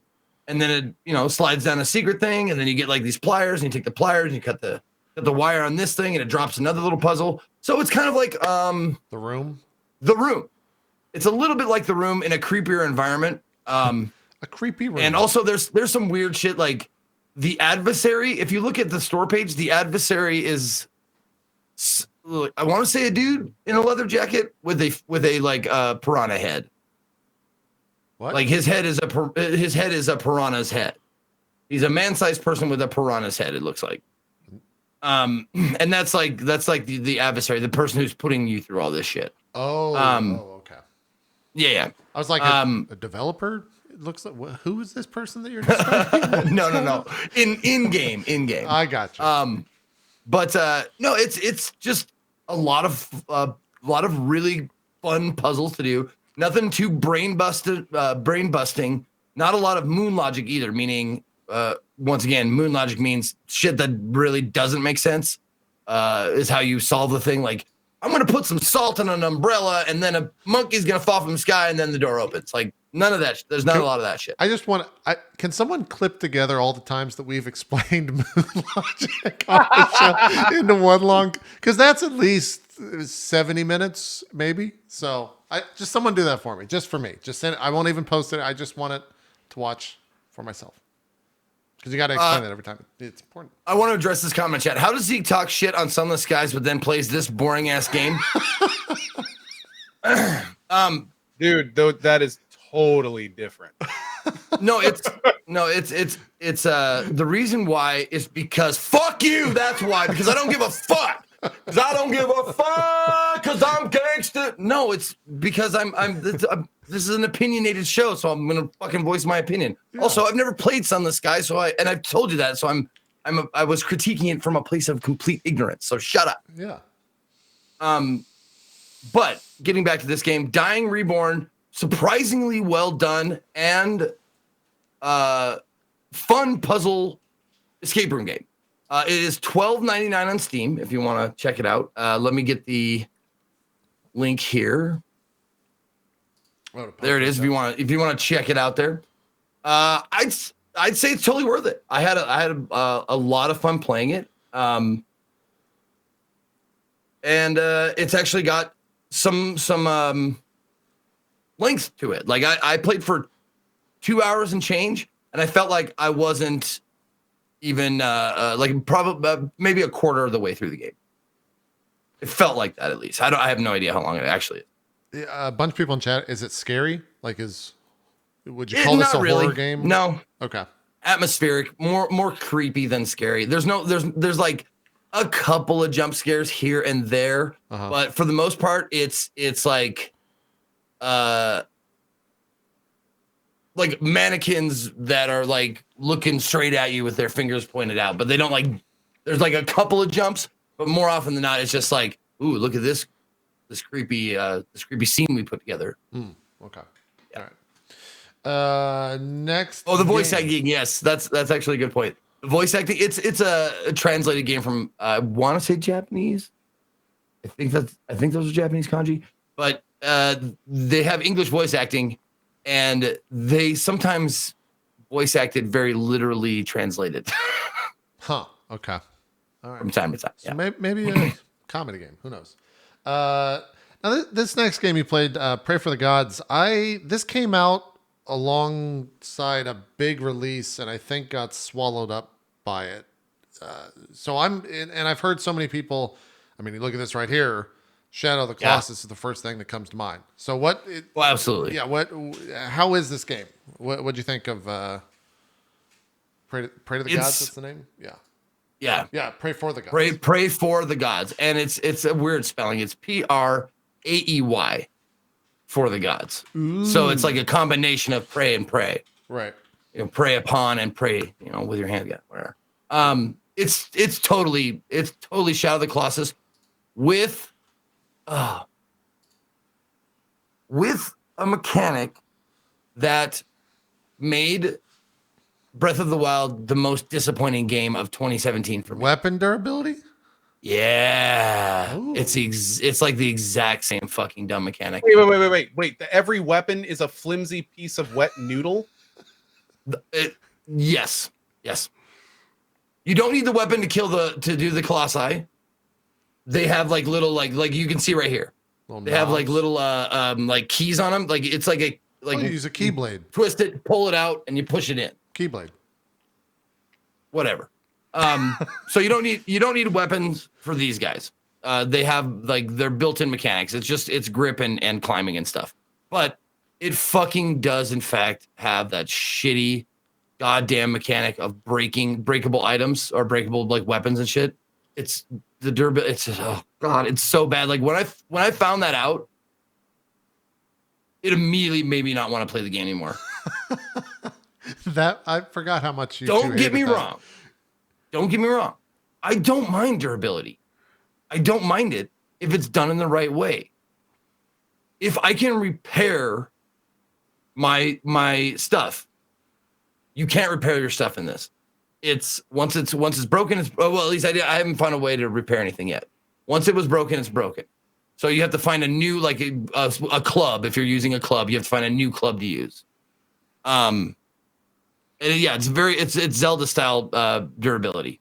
And I hated it. I absolutely cannot stand that. Did that ruin the entire game for you? It made me not want to play it anymore. It didn't ruin the game. Look at it. It's fucking gorgeous. It's awesome. It's Shadow of the Colossus. If you like Shadow of the Colossus, you're gonna like parts of this game. There's a lot more exploration, like tons of like huge like sprawling landscapes that you can run around on and just go explore. It's free roam. It's not it doesn't seem like super linear. So I think you can go from place to place to place and do different areas in different orders. It seemed like, but here's the thing. It is in early access, so let me just point that out real quick. I wouldn't buy it yet, especially at $30. Ooh. It's a little steep. It's not steep for a game. $30 is not steep for a game, but for me, I hated that mechanic so much that I'm having a hard time recommending it. The good parts are fucking good. This was so much fun. It harkened back to playing Shadow of the Colossus for the first time. And the music, the atmosphere, it's all great. But I would wait until it comes out of early access to see if they give you like more options. Like, do you want to turn weapon durability off? Like, yes, please, thank you. According to chat, the reason that the name, by the way, is spelled the way it is because they got sued by Bethesda or something like that. Yep, they sued him for the name Praey because Praey was out when they were doing their Kickstarter and everything. Oh, huh. It was just a bullshit marketing move. Yeah, that's a weird thing. All right. What's kind of unfortunate is the game registered a lot of its stuff under the way that it came out with Praey, I think. Yeah. So it kind of sucks because now, like in a lot of places, it's how it was before, but a lot of places it's what Bethesda made them change it to, so it's like really confusing and yeah. Well, if you look at the logo, on the Steam page for it, it's like the E is like a dude sitting down praying, and there's like hair or cape, and it looks like an E. But yeah. Oh yeah, you're right. Yeah.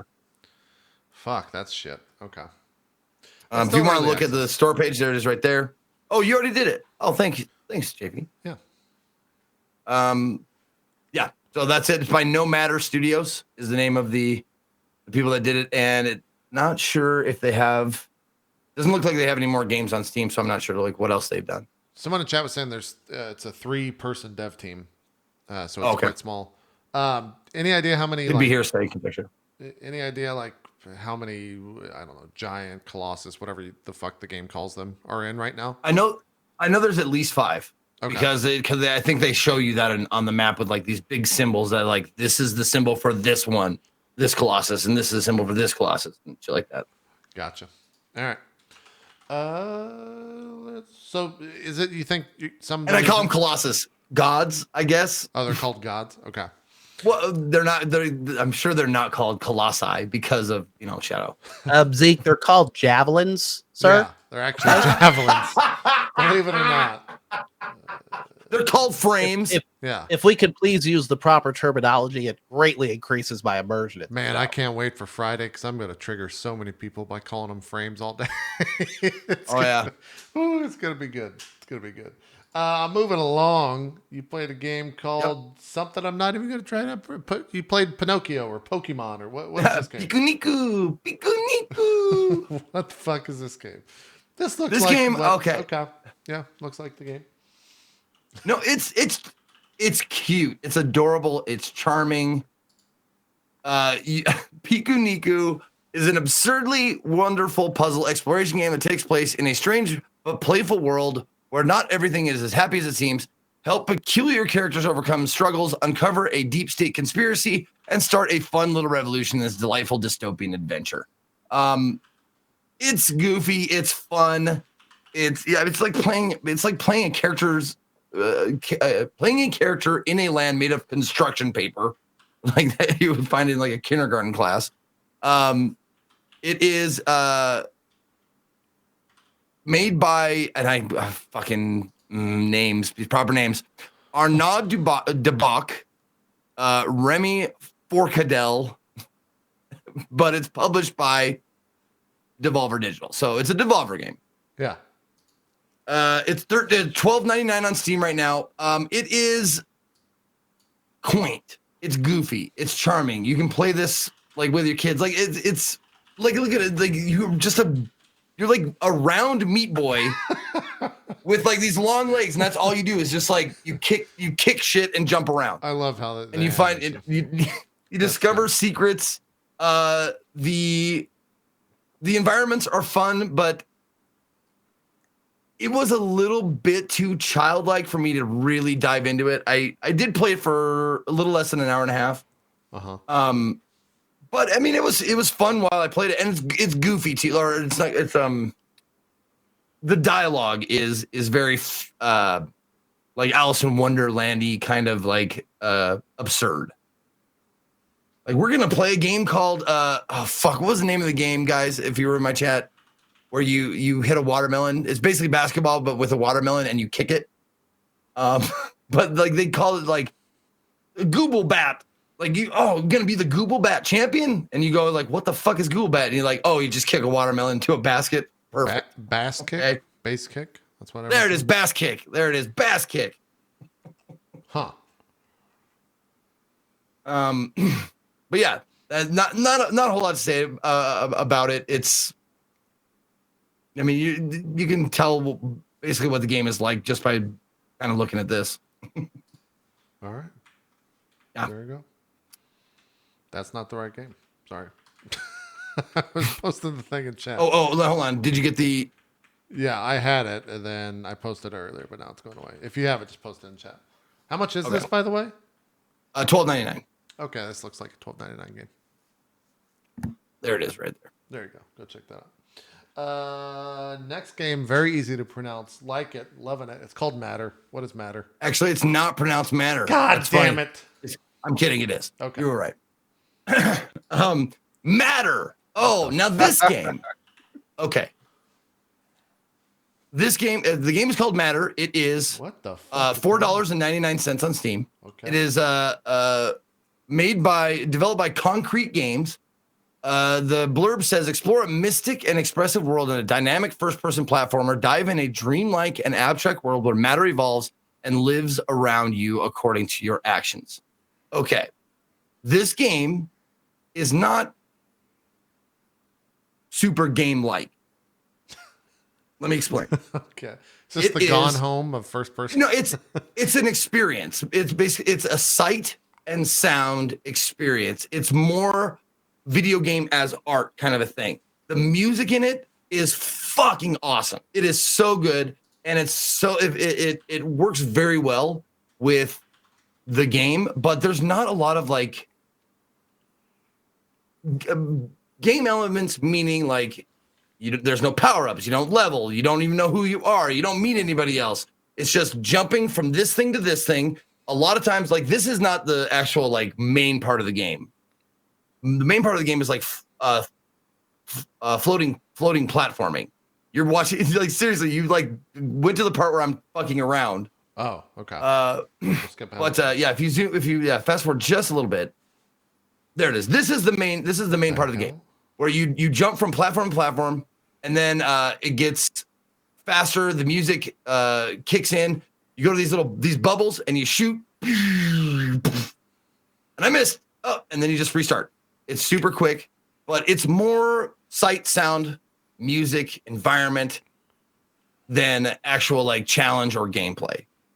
For what it is, it's really good.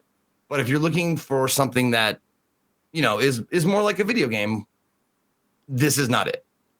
It feels like a student project done really well.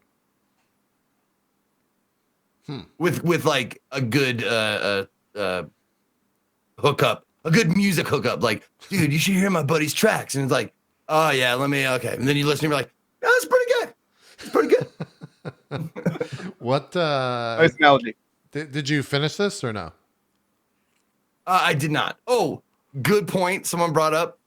SCAP brought that up, and don't press escape Does that close the game? in the game. It fucking closes the game. Oof. Yikes. Yeah, it's fucking terrible. Okay. I think that's maybe when I stopped playing, because I escaped out of the game and I went back into it. It's like, didn't save your spot. It's like, it's a one-shot thing. I think you just sit and you play it all the way through in a matter of like a couple of hours. I think that's the intention. It's like, it's supposed to be like a movie. Like you can sit through an hour and 45 hour, 2 hours in a movie. Yeah. Kind of like the same thing. So when you escape or close the game, like, you just start from the beginning. Like, fuck. Huh. All right. You said this was $4.99. Is that right? Yeah, $4.99. I mean, if you want a cool like couple hour sight and sound experience, it's pretty dope. All right. That does it for the one from 9 days ago. We can take a break. Is there a cohesive story, by the way? What? Is there like a cohesive thing around that, or is it just gameplay? No, it's just gameplay. Okay, just gameplay. Gotcha. Yep. No, I think we'll just keep going on because we don't. Apart from this and Division 2, which will be brief, that we don't. There's not much to talk about. You guys do Division 2 first, because I'm gonna take a piss. Okay, go do that then. Yeah, that sounds good. We'll break up the indie stuff. Yeah, I played it briefly. Co, you didn't check out Division 2 beta at all, right? I did. I Oh, you played did? it for about 3 or 4 hours. Okay, then you might have actually gotten further than me in it, but that's good. Yeah, I Saturday, I think, is when I checked it out. And I played just long enough to understand that I will play Division 2 on launch, and I didn't want to play anymore because I wanted to go play Apex Legends. But everything, I was trying to think back. It was funny enough, the Division 1 beta or demo or whatever it was had you fighting a boss on a rooftop. And the first mission that you do in this game is fight a boss on a rooftop. So it was a pretty good contrast and compare there.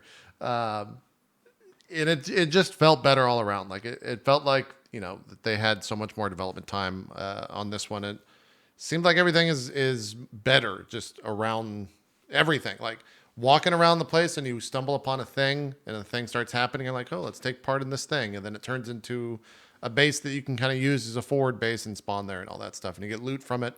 And that felt good to do. And it felt like The Division. That's my short of it. What were your thoughts on it? I'll pull up some footage of it. Very similar. When you're making a follow-up to a successful game, there's different ways you can take it that are diametrically opposed. So one of the things you can do is you can take what worked in the first game and broaden it out to try to bring in new players, like put in new mechanics, change up things, kind of shake up the formula. And that's what I was kind of hoping from Division 2, because I wasn't a big Division 1 fan.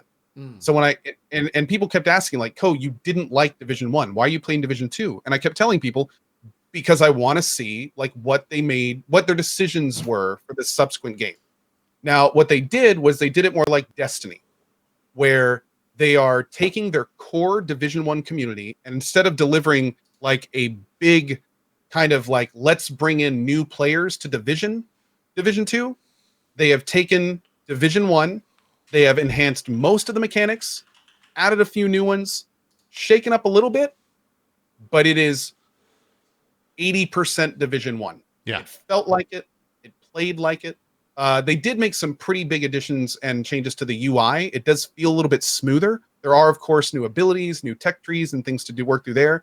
But the core gameplay made this game feel like Division 1.5 to me. It felt like a love letter to fans of Division 1, which is, again, this isn't a bad thing. Like, this is a decision they wanted to do. Kind of like, just like Destiny 2 was like, hey, let's give Destiny fans more Destiny. Division 2 is like, hey, let's give Division fans more Division. And that's okay. But unfortunately, when I finished up, and granted, I had a really great experience, because I actually, like, a random guy joined my game, and he turned out to be like this multi-thousand hour Division 1 player, and Damn. he was super helpful. And like, he was really nice, and I had a great experience. Like, it's definitely a fun with friends type of game, even fun with nice strangers type of game. But I don't know if there was enough in it to really be like, hey, I really want to set this goal and get it, or hey, I really want to develop my hideout and see how far my base development can go. Like, there was no carrot on a stick for me. There was nothing there that kind of like made me want to look deeper into the game. Yeah. And I was kind of hoping to get that with Division 2, which is why I tried it. So I think it's a really solid game. It's going to be great for Division fans. But if you're not a fan of Division 1, I don't know if there's going to be enough in this game that's going to win you over. Yeah. I'll echo everything you said.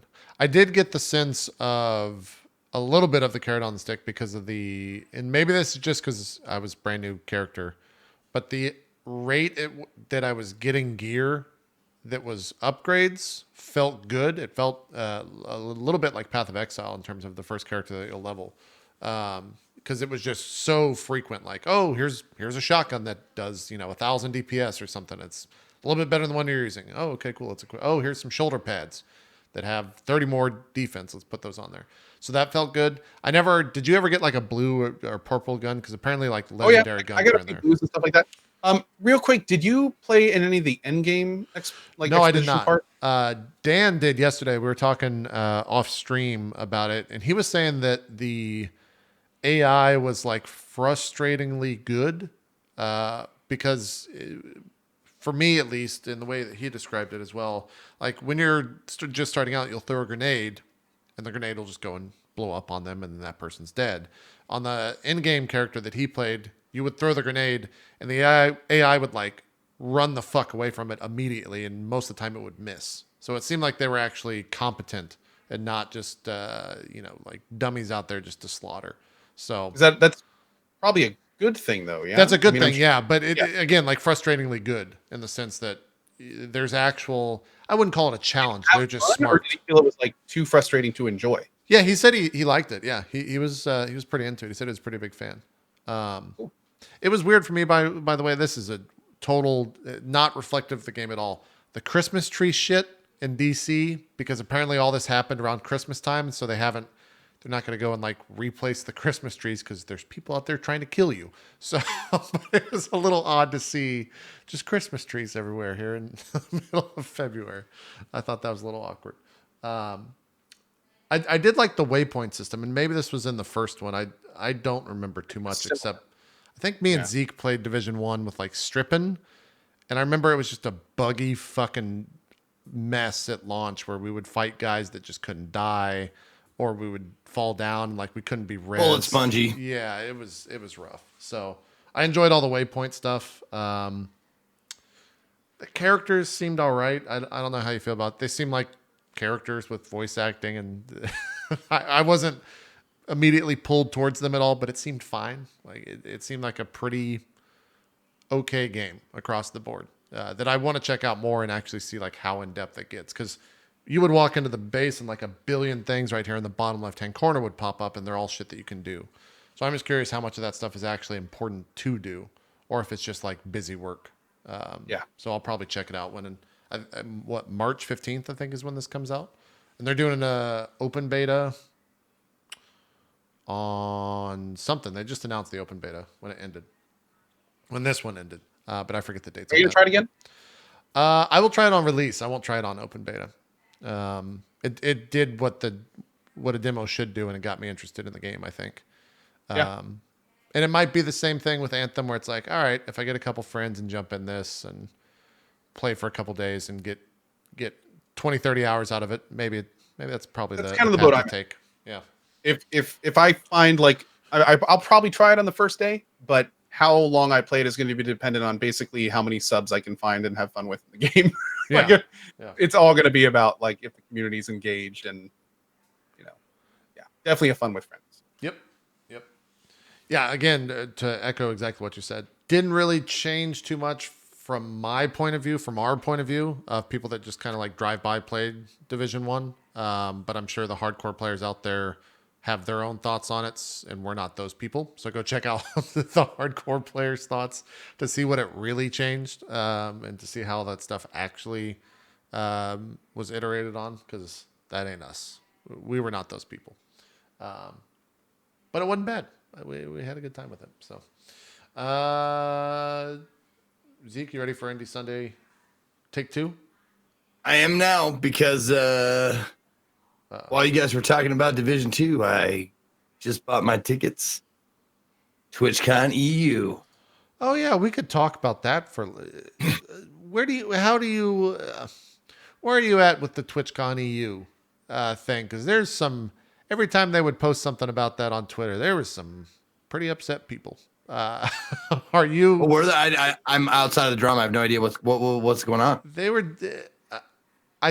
I think because tickets didn't go on sale until just fucking now. Like, that's a little shitty. Yeah, it's that, and it's like this idea that the information is, the event is what, a month or two out, and like no information is out there, and all that type of stuff. A lot of people are saying it's like Fire Festival Twitch style type stuff. So I'm just curious where you sit on it all. Like I'm in a good position for that kind of stuff, because whether it's a fucking like debacle or it comes together really well, like either way, I'll sit back and watch the fucking whole thing burn down, or just have a blast as it comes together really well. And win either way, right? Yeah, it's win. Yeah.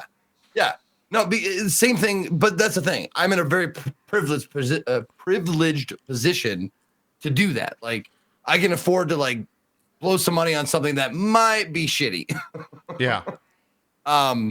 Because also it's a business expense, because I will be there, I mean, not to network, but inevitably it happens where, I meet people and, whatever. It fucking sucked for people who want to travel to the place that it took so long, because I bought my plane tickets and got my hotel and shit arrangement like month and a half, 2 months ago. Yeah. I remember that. And the tickets didn't go on sale, and we're just like, maybe you should have put them on sale a little bit, or I don't know what the deal is. I don't know why it took so long. Yeah, and I think that's probably where a lot of the comments on Twitter and the overall disdain for a lot of that Yeah. is proper, because like fucking it's not hard to say stuff. There's a Twitter, you have multiple ways to just speak to people, and yet nothing was said. So much so that a tweet went out last week, and the tweet was, "Hey guys, hope you're excited for Twitch EU. Can't wait to see you." What? But no, like no information about really anything. Yep. Like, what? What the fuck? Why did you tweet that? You I have to kept have the thinking out- forethought to understand that that's just gonna piss people off.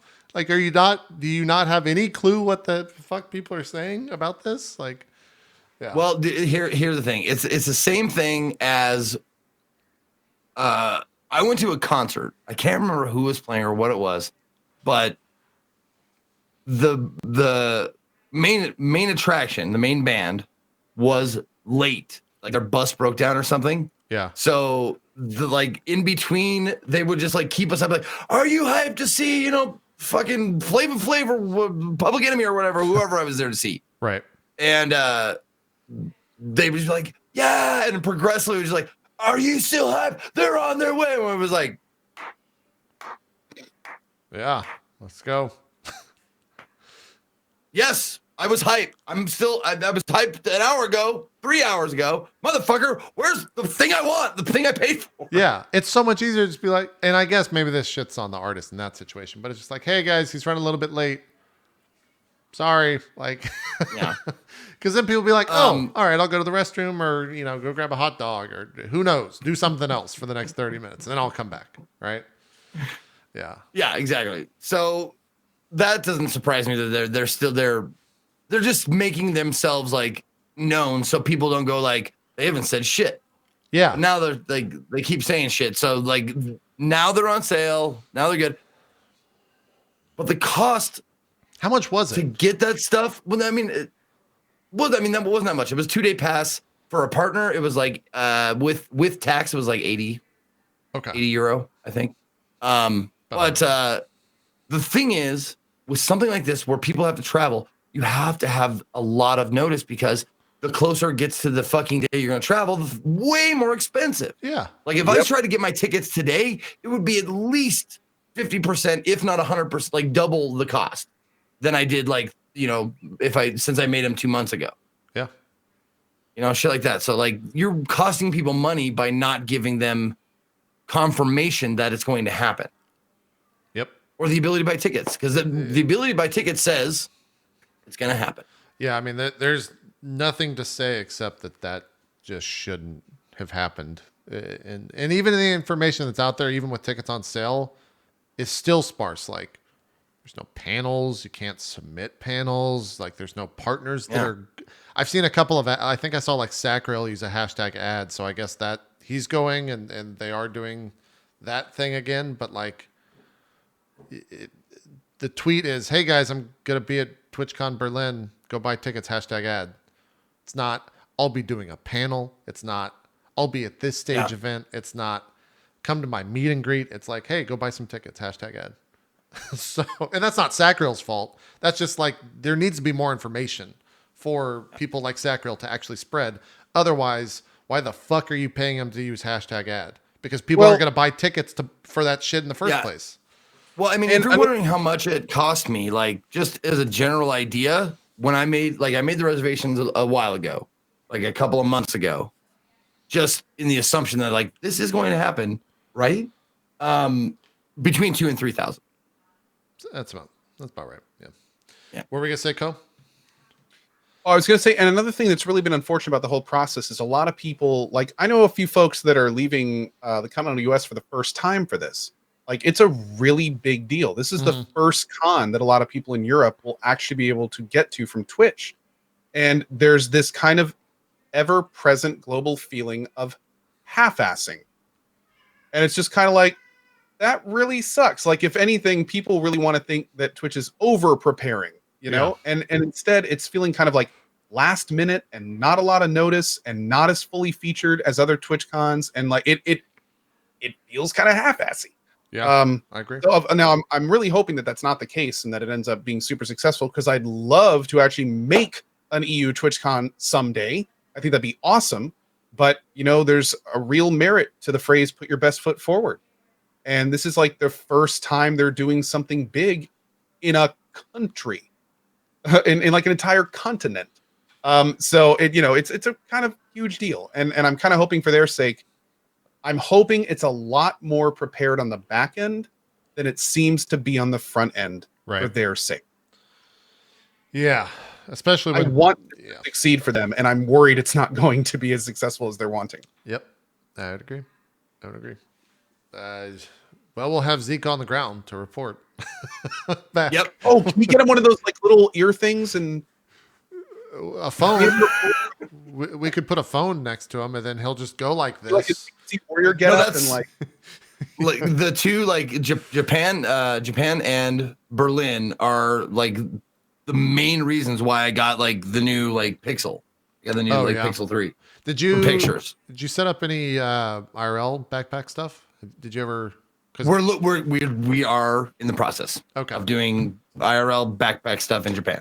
Yeah, because awesome. We'd love to be able to contact you during that TwitchCon EU stuff. To see how that's going. Drop Fame's roaming international reporter, Ezekiel the Third, reporting in. Yeah. TwitchCon, no, not hooking it up for that. Okay. The Japan trip, though, yes. Okay. All right. That'd be even more fun. Wait, I don't think I've heard about that. You're going to Japan after TwitchCon EU? Before. No, March. Yeah. This has nothing to do with Twitch. This is just vacation. Oh, I know, vacation. But it's still awesome. Yeah. Like, what are you doing? Me and Adam Coble are going for 5 days. Nice. And we're going to get married in a temple. It's going to be great. We're going to have a commitment ceremony. It's fantastic. Very beautiful. The cherry blossoms are blooming. Yep. That's not a joke. That's true. That's a real thing. Yeah. No, but that's actually true. No, Adam is such a fucking art dork and loves, photography and shit.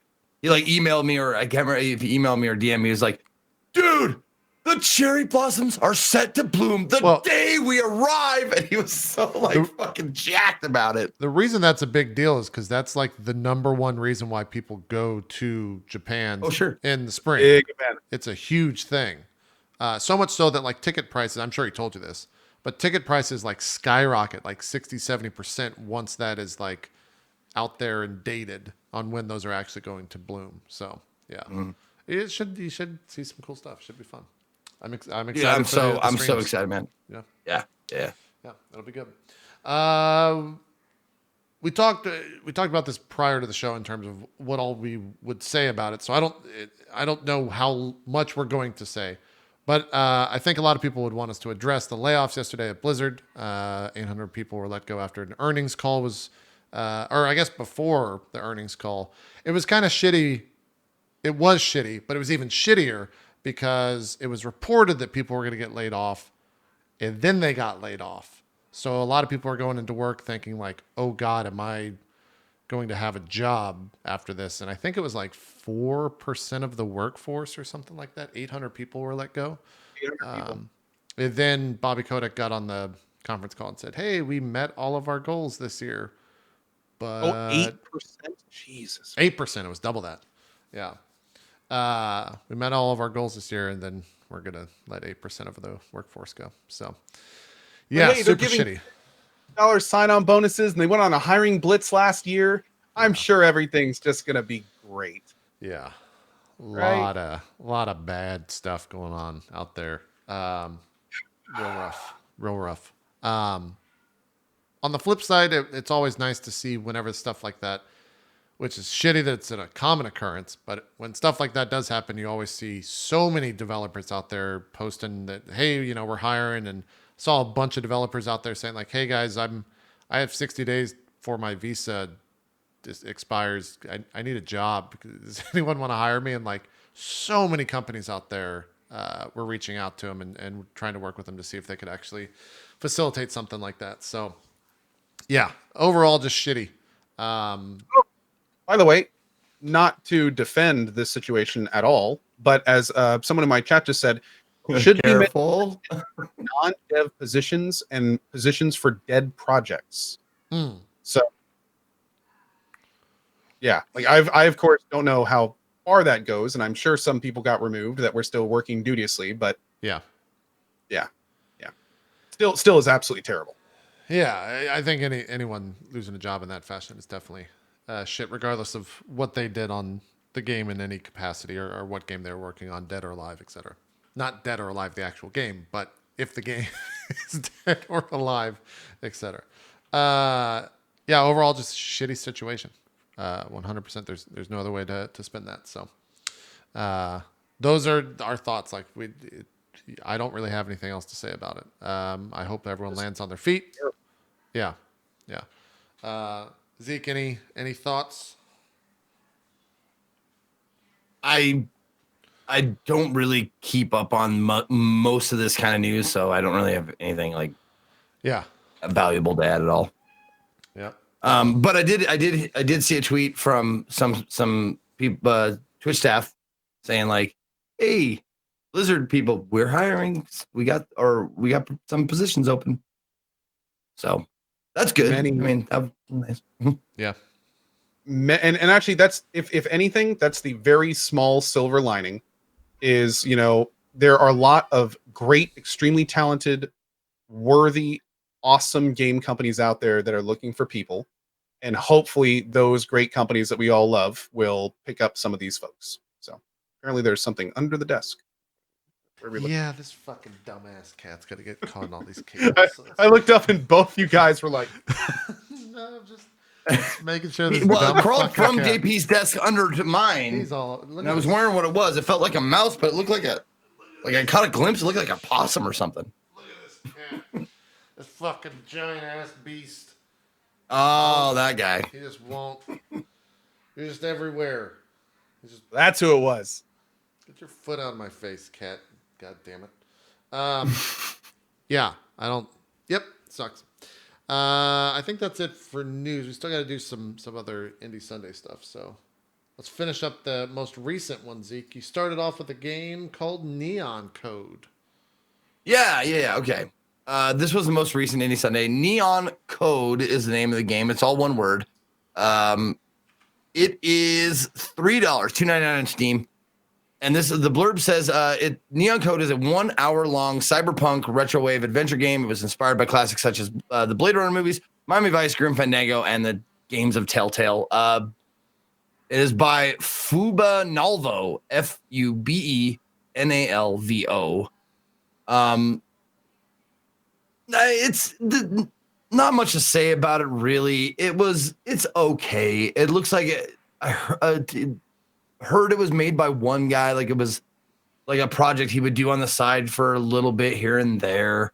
I didn't finish it in an hour. I'm sure most people would have, but I fuck around and I take my time and I make jokes and do all kinds of shit. But it really it didn't keep me interested enough to finish it, even though it was a short game, because I was waiting for something exciting to happen, and then they kind of send you on fetch quests and like escort quests. I'm just like, man, I thought this was gonna be like a cool cyberpunk noir kind of an adventure, but it's just like kind of lame, honestly. It's $1.49 on Steam, so I wasn't out that much. Yeah. It's only $1.49, so it's not. It didn't hurt the wallet or anything, but not really much else to say about it. I mean, the environments are pretty decent. Yeah, the environments look pretty good. Yeah. But other than that, it's like here I am trying to fill up a gas tank. So I got to go to the gas station to fill it up and put it in my my fucking vehicle, that ride right there. So I got to find a gas station, and then the gas station attendant says like, "Hey, you need to go get me the memory chip from this drone." So you go do that, bring it back to him. He's like, "All right, here's your gas." And you take the gas, put it in the vehicle. A lot of that shit, just back and forth shit. And not a real it's a murder mystery, sort of. It starts off but it didn't keep me interested enough to care. So All right, that's neat. I think I put it in chat. Yeah, there it is. I put it in chat. Perfect. Yep. Okay. Imagine Zeke walking to be like, "Oh God, the guy's dead," but I don't know him, and he just walks out. Yeah. Just like, are you exiting the game without actually playing it? This next game, I believe, is the one. Yeah. I heard this was really good. God. I saw a couple people playing this actually. Yes. This game is called The Hong Kong Massacre. Do you like Hotline Miami? Do you like John Woo or John Wick? You'll fucking love this game. This game is fucking good. It's so goddamn good. What makes this game good? Well, the control is super crisp and wonderful, even for plebs like me who play these games with a controller. It's a top-down twin-stick shooter, and man, it's good. Couple of things that make it stand out as like above other games like this or in this genre that I have played. Uh-huh. The music is awesome. Looked for the soundtrack. People in chat looked for the soundtrack. Couldn't find it. It's perfectly matched to the action that's going on. And it pumps you the fuck up. 2, there is Max Payne bullet time slow-mo that you can employ anytime. Oh, shit. And the bonus part about that is the bullet time slowdown stuff recharges very quickly. So you don't have to wait or get like, I don't know, fucking pills or whatever to recharge your bullet time meter or whatever. That's that red bar on the bottom right underneath my shotgun. Yeah. You feel like a fucking badass when you like nail a kill section. You like roll through this slow-mo, you blast this guy, you get up, you aim over this guy, you blast him, time goes back to normal, you run around a corner, you re-slow down time again, and you run and you roll towards the guy.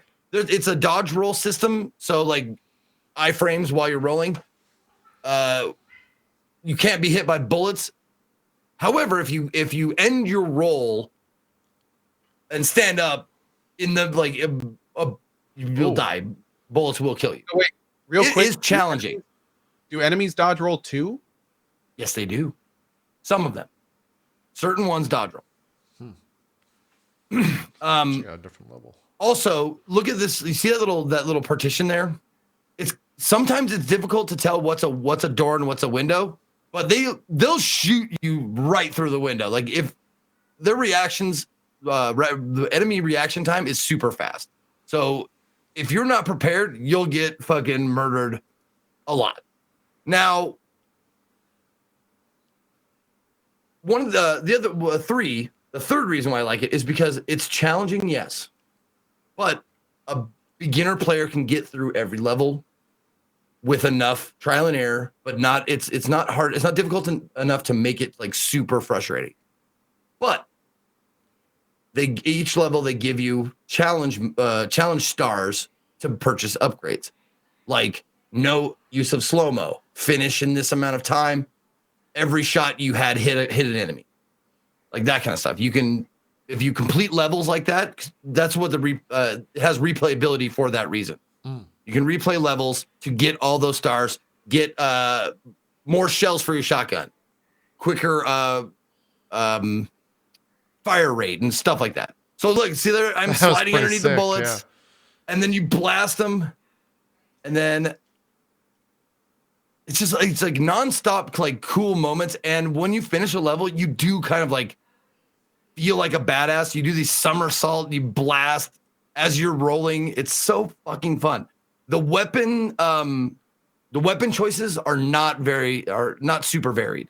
You have a choice of pistol, shotgun, AR, and SMG. So like you get 4, but they all upgrade to get like I said, fire rate and magazine size and firing that shotgun is like a small fireworks show. Yeah. It's so yeah. And the other thing is the enemies have shotguns too, and the spread is pretty fucking wide. So shotgun guys are pretty like they're like the toughest, like regular mobs. One other thing this game has is boss fights. Oh, really? There's pretty cool boss fights where like the first one is this is it right here. You're going down like opposite ends of a thing you can't cross, which you find out really early. Like I'm just gonna roll towards the guy and get close to him. The invisible wallet for the cinematic value. It's like so you're running like side by side, and he'll progress the screen for you if you don't.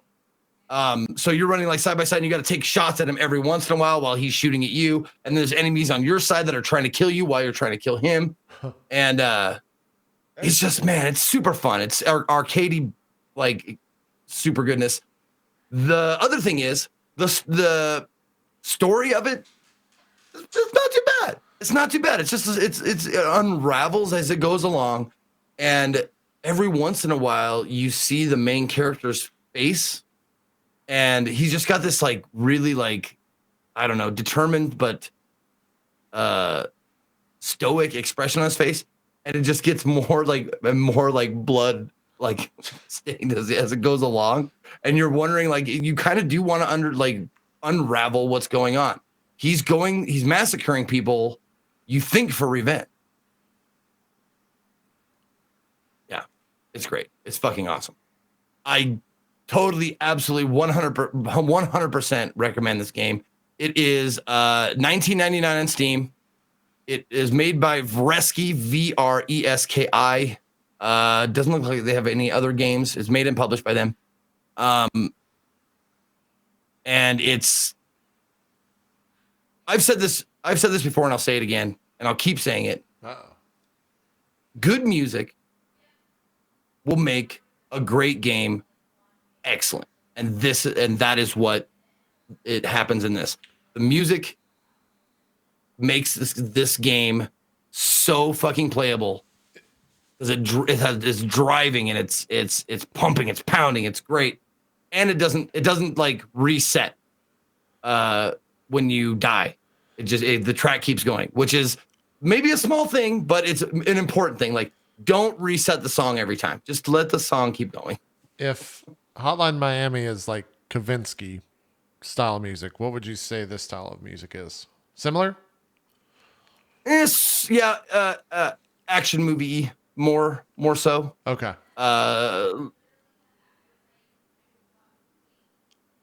More atmospheric, less club. All right. Does that make sense? Yeah. No, I got you. Cool. That seems like a good one. The next one. Oh, this sounds. I'm gonna go back and finish this one for sure, though. This is one of those ones that like really struck a great chord with me, and like, yeah. Yeek. I'm gonna guess it's called Yeek, a postmodern RP. Okay, I'm in. Okay, let's talk about it. It's Y2K. And they mention that this little bird that like greets you at the start of the game mentions like, yeah, we know, like we try to do the Roman numerals for the 2 instead of the number 2 for Y2K. And you're like, thanks, guy, appreciate it. But yeah, it's YIIK or Y2K, a postmodern RPG. This game is. There's a couple of things in both columns, the positive and negative columns for this game. In the positive column, it has a lot of weirdness, which I love. I love weirdness. It has a lot of like creepy, not quite right elements. But in the bad column, it is set in 1999, I think, and it is fucking dumb with references. It is stupid with references. Your house, by the way, when you walk home for the first time, your house inside, it's the Tanners. It's the Full House inside, not outside. But once you walk in, you're like, That's odd. Everywhere you look, there's a heart, a hand to hold on to. That's a weird thing. Okay. Huh. Yeah, but I mean, it's colorful. It's vibrant. The voice acting is pretty bad at times. It's not necessarily the voice acting that's bad. It's the script is kind of bad, and the recording is bad. Like it's like, can we get the main character to come into the studio? Oh no, he's just gonna do it over the phone. All right, just record. Just hold it up to the microphone. He's like, man, come on, you can do better than that. But it has like, I didn't play it for super long, and this is an RPG, a JRPG at that. Oh. So it's probably got some length on it. You pick up other NPCs as you go along. You make a party. Everybody has different, like, tank, healer, blah blah blah roles. You fight. It's turn-based combat. Well, okay. In this surreal Japanese style RPG, when a mystery woman vanishes from an elevator in front of his eyes, fresh graduate Alex assembles a squad of internet misfits to investigate her disappearance. Tackle turn-based battles with a novel blend of twitchy minigames, weird weapons, and weirder enemies. True. Very true. And there you are. You can talk to a panda, and he becomes your ally. Like, he becomes like a statue that you can put on blocks or jump on its head to get across things and whatever. It is $19.99 on Steam. And I don't, like, it kept me intrigued.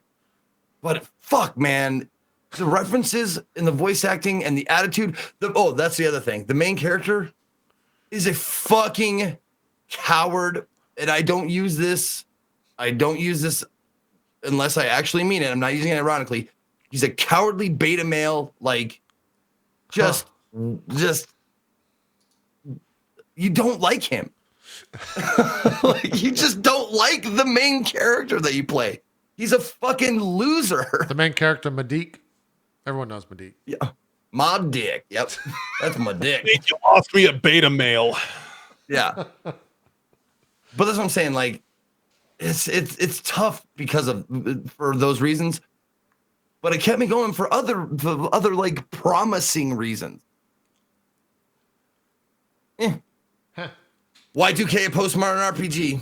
If you want a taste of it, you can I check out my VODs and stuff before you, like, if you want to commit any money to it. All right, go check it out. Big. This next one's under games and demos, so I guess Game Soup.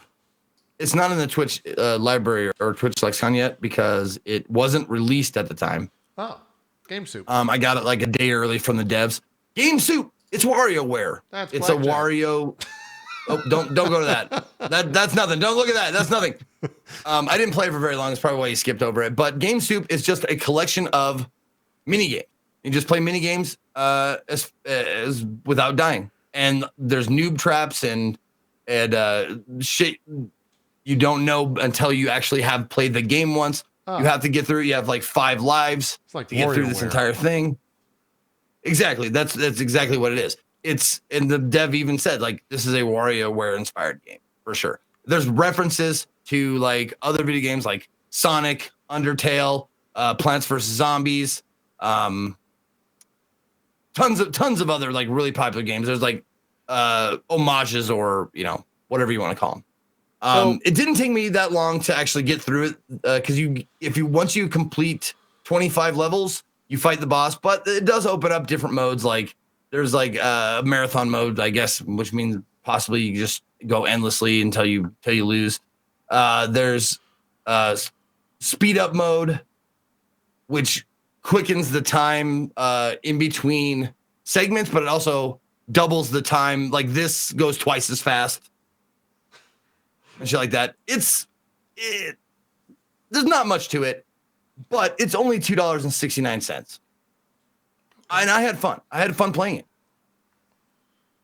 Game Soup, $2.69. Yep. What were we gonna say? Game Soup. I was gonna say, with how fast you're completing these, like, how many of these games do you think there are? I mean, there'd have to be like hundreds, right? Or is it the same 25 games every time? No, there's 46 different games and they're randomized. Yeah. Wow. A lot. Cool. Yeah.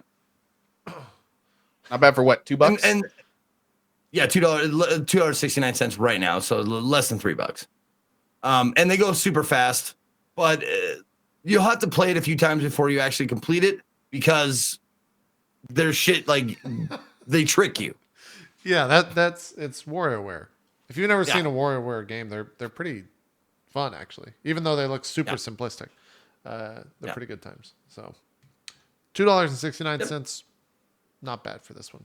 That seems like it might be worth it. Yeah. And that is, oh my God, we're caught up on Indie Sundays. I never thought it would be a thing. Like months. Yeah, we've been We working are on this indeed. since December. Let me just pull up. I don't think there's anything else I played. I'm just going to scan the news real quick.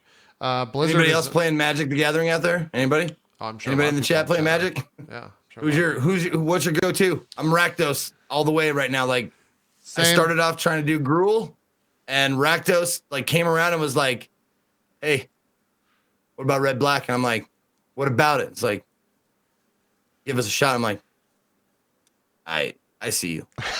And then Orzhov, I don't know what should I say, but Orzhov was like, yo. And I was like, I'll still fuck with you, Orzhov. I'll still fuck with you. But Rakdos got my heart, man.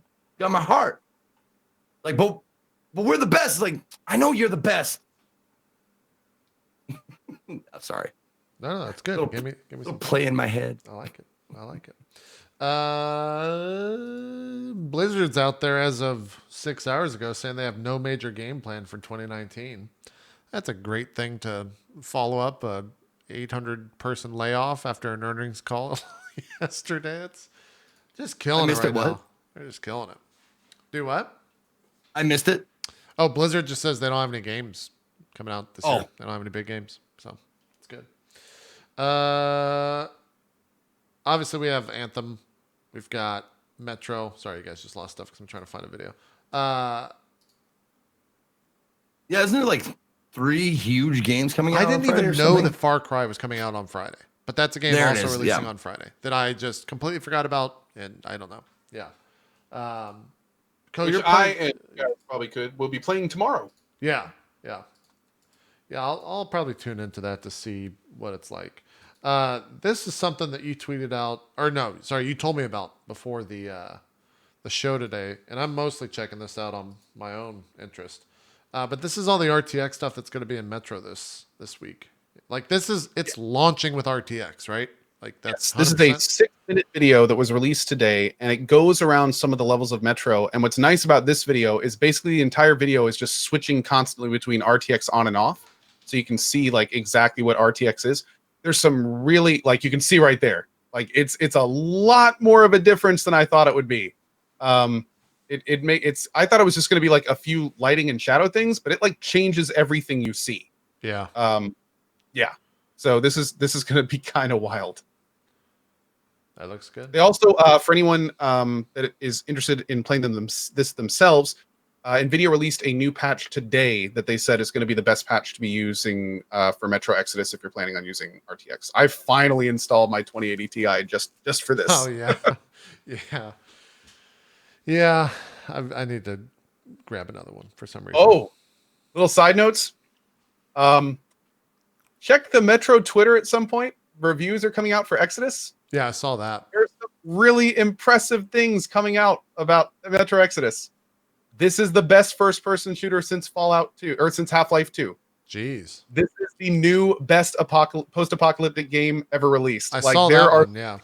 There are a lot of really glowing reviews for Exodus coming out right now. Pretty excited. Pretty excited. Yeah, we'll see what happens on... hopefully Anthem will be... Hopefully Anthem's not a slog and I can get to max level quick so I can jump over this. I have no idea what it's going to take level-wise to get to like max level in Anthem. Well, I'm curious to see how long that'll take. But I think I'll definitely end up checking this out. It just looks too good not to play.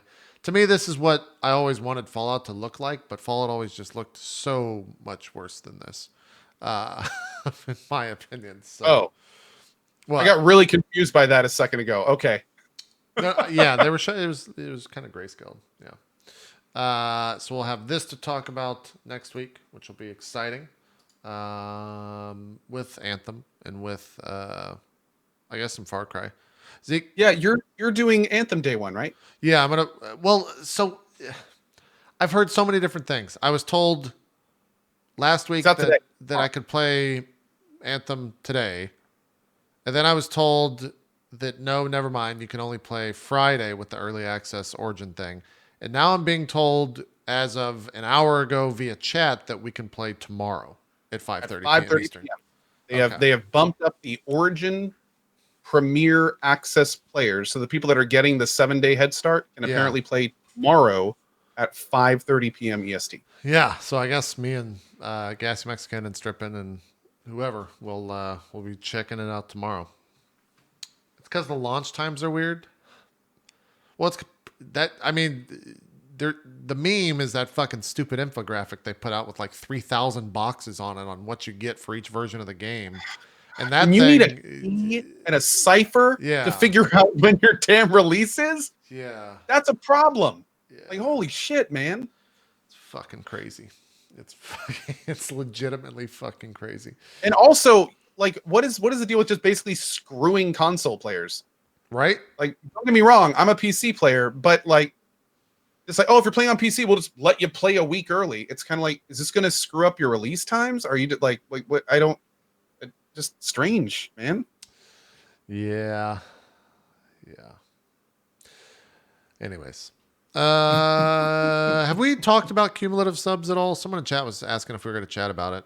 We don't really have much to say except I hated the fact that my Praey? chat was just spammed for the first day. That sucked. Like, chat was just gone site wide. It was just fucking a complete mess. I also don't like the new sub thing because it takes up 2 lines in chat, and that irritates the shit out of me. I wish it was still just like 1. But apart from that, I'm glad that cumulative subs launched. Do you not like? You can take them out with like FFZ and Better Twitch TV. I have Better Twitch TV installed. I only use it for the emotes. I didn't know that you can make it 1 line though. If so, I need to do that. Well, you can take like resub notifications out of your chat if you like. You can just remove them. Oh, well, I still want to see them because I mean, I guess I have like an event monitor. Or Yeah, you'll see them in your whatever, notifier. Yeah. Yeah. Maybe it's worth doing that. It's real fucking spammy. So, or it was real spammy. And now that it's like by default in the stock Twitch taking up 2 lines, it's a lot. I don't like the new look of it at all. But the cumulative stuff is good. It's nice to be able to see. There is a bug right now though with people that are resubbing with Twitch Prime. I don't know if it's been fixed, but it'll say like so-and-so subscribe with Twitch Prime, but they're actually like a long time sub of mine. So I don't know if you guys are encountering that issue, but that needs to be fixed. But apart from that, it's good. I like it. I'm glad they got it put in there. I'm glad it's a thing that exists. We've been asking for it for a long time, and now it's here.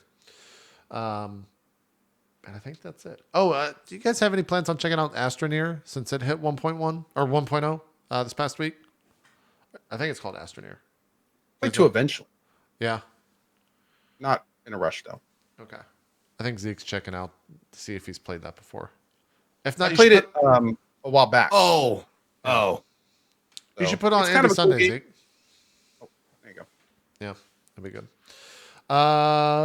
Anyways, let's do some shout outs and we'll call it a shorter show. Not really a short show, but a shorter show. We'll let Ko go first and then Zeke can tell us about where he's going after this. So Sure. Ko, some shout outs. Hi everyone. My name is Ko. Hope you guys enjoyed the show today. It's been a lot of fun as always. A big thanks to JP and Zeke, my favorite Drop Frames co-hosts ever. Always a lot of fun. These no guest shows and pleasure as always. I tomorrow will be checking out Far Cry New Dawn probably all day. So if you're interested in checking out the new Far Cry a day early, I'll be playing that tomorrow morning starting at 8:30. Drop by the channel at any point during the day. I'll be happy to give you a synopsis of how it is. Then at 8:30 a.m. on Friday, we begin our 100% Metro Exodus run. I've also just recently been informed that I'm going to be getting some NVIDIA graphics cards to give away during my run. So pretty excited to get those some new homes. Nice. And we're going to be doing 8:30 a.m. starts Friday, Saturday, and Sunday. Going to be skipping lunch and going all day, probably 8+ hour streams each day. and maybe even doing that into next week as well, because apparently this game is turning out to be awesome. But anyway, as always, thank you guys for watching. Hope to see you in the channel. And if I don't see you for any of that stuff, as a quick reminder, me and JP are going to be playing some Apex after this, if you want to see how much someone can suck and still stream. Wait, they have the just talking section for that already. Zeke, do some shout outs. just chatting. Just chatting. Yeah, sorry. You're right. That's all good. What's up, everybody? Thank you guys for watching. I appreciate it. My name is Ezekiel III. You can find me at or / Ezekiel_III on Twitch, Twitter, and YouTube. Speaking of YouTube, getting dreadfully close to 10,000 subscribers, which is like, you know, numbers are great. I love numbers. We got about 657 to go. So if you want to subscribe to YouTube, now's the time to do it because you'll get more recognition from me. Just kidding. You will not get any recognition from me. You will get my gratitude, though, in some sort of, removed fashion. But if you do want to check out my stream, I broadcast most days, Thursday through Sunday, starting at noon Pacific time. But the thing that I really want to hype up and I'm really super, super excited about is the new role-playing show that I'm a part of. It's called Nocturne. It's Table Stories Nocturne. If you want to check it out, I'm putting it in the chat right now-ish. There we go. Nope, that's not it. That's not it. There it is. There it is. There you go. Twitch.tv/TableStory. Nocturne takes place it's in the Unknown Armies 2nd edition rule set. Takes place in the present. It's not high fantasy or science fiction. It's dark, bloody, or violent occult themes, mystery, that kind of stuff. It's I'm really super excited to dive in. We've got a lot of great people joining us to role play with us. We got Classy Pax, Classy Katie. We've got Katie Peaches Plays. We've got Domestic Dan, me, and the GM Pumpkinberry, who you may remember from a Star Trek one shot that I did, or a couple shots that I did a little while ago. She's going to be GMing it, and it's going to be fantastic. I can't wait. When is that happening? About an hour and a half from now on that Twitch.tv/Table Story. But if you want to see me, if you don't care about that shit, tomorrow I'll be playing No More Heroes again, and probably finishing it, I might imagine. Cool. All right. That's going to do it for this episode of Drop Frames. We'll get I'll start uploading the VOD as soon as we end, since we don't have Far Verona today, and I will get the MP3 up for iTunes and Spotify and Google Music and all that stuff. So if you want to listen to us via the audio version, that'll be up later today. That's it. We'll see you guys next week, where we'll have more games to talk about with 3 big releases on Friday. So see you next week for more. We're out. I might even play one of them. He might even play one of them. I know which one too, but we'll find out next week which one. Or he'll just tweet about it and then see you guys next week. Bye.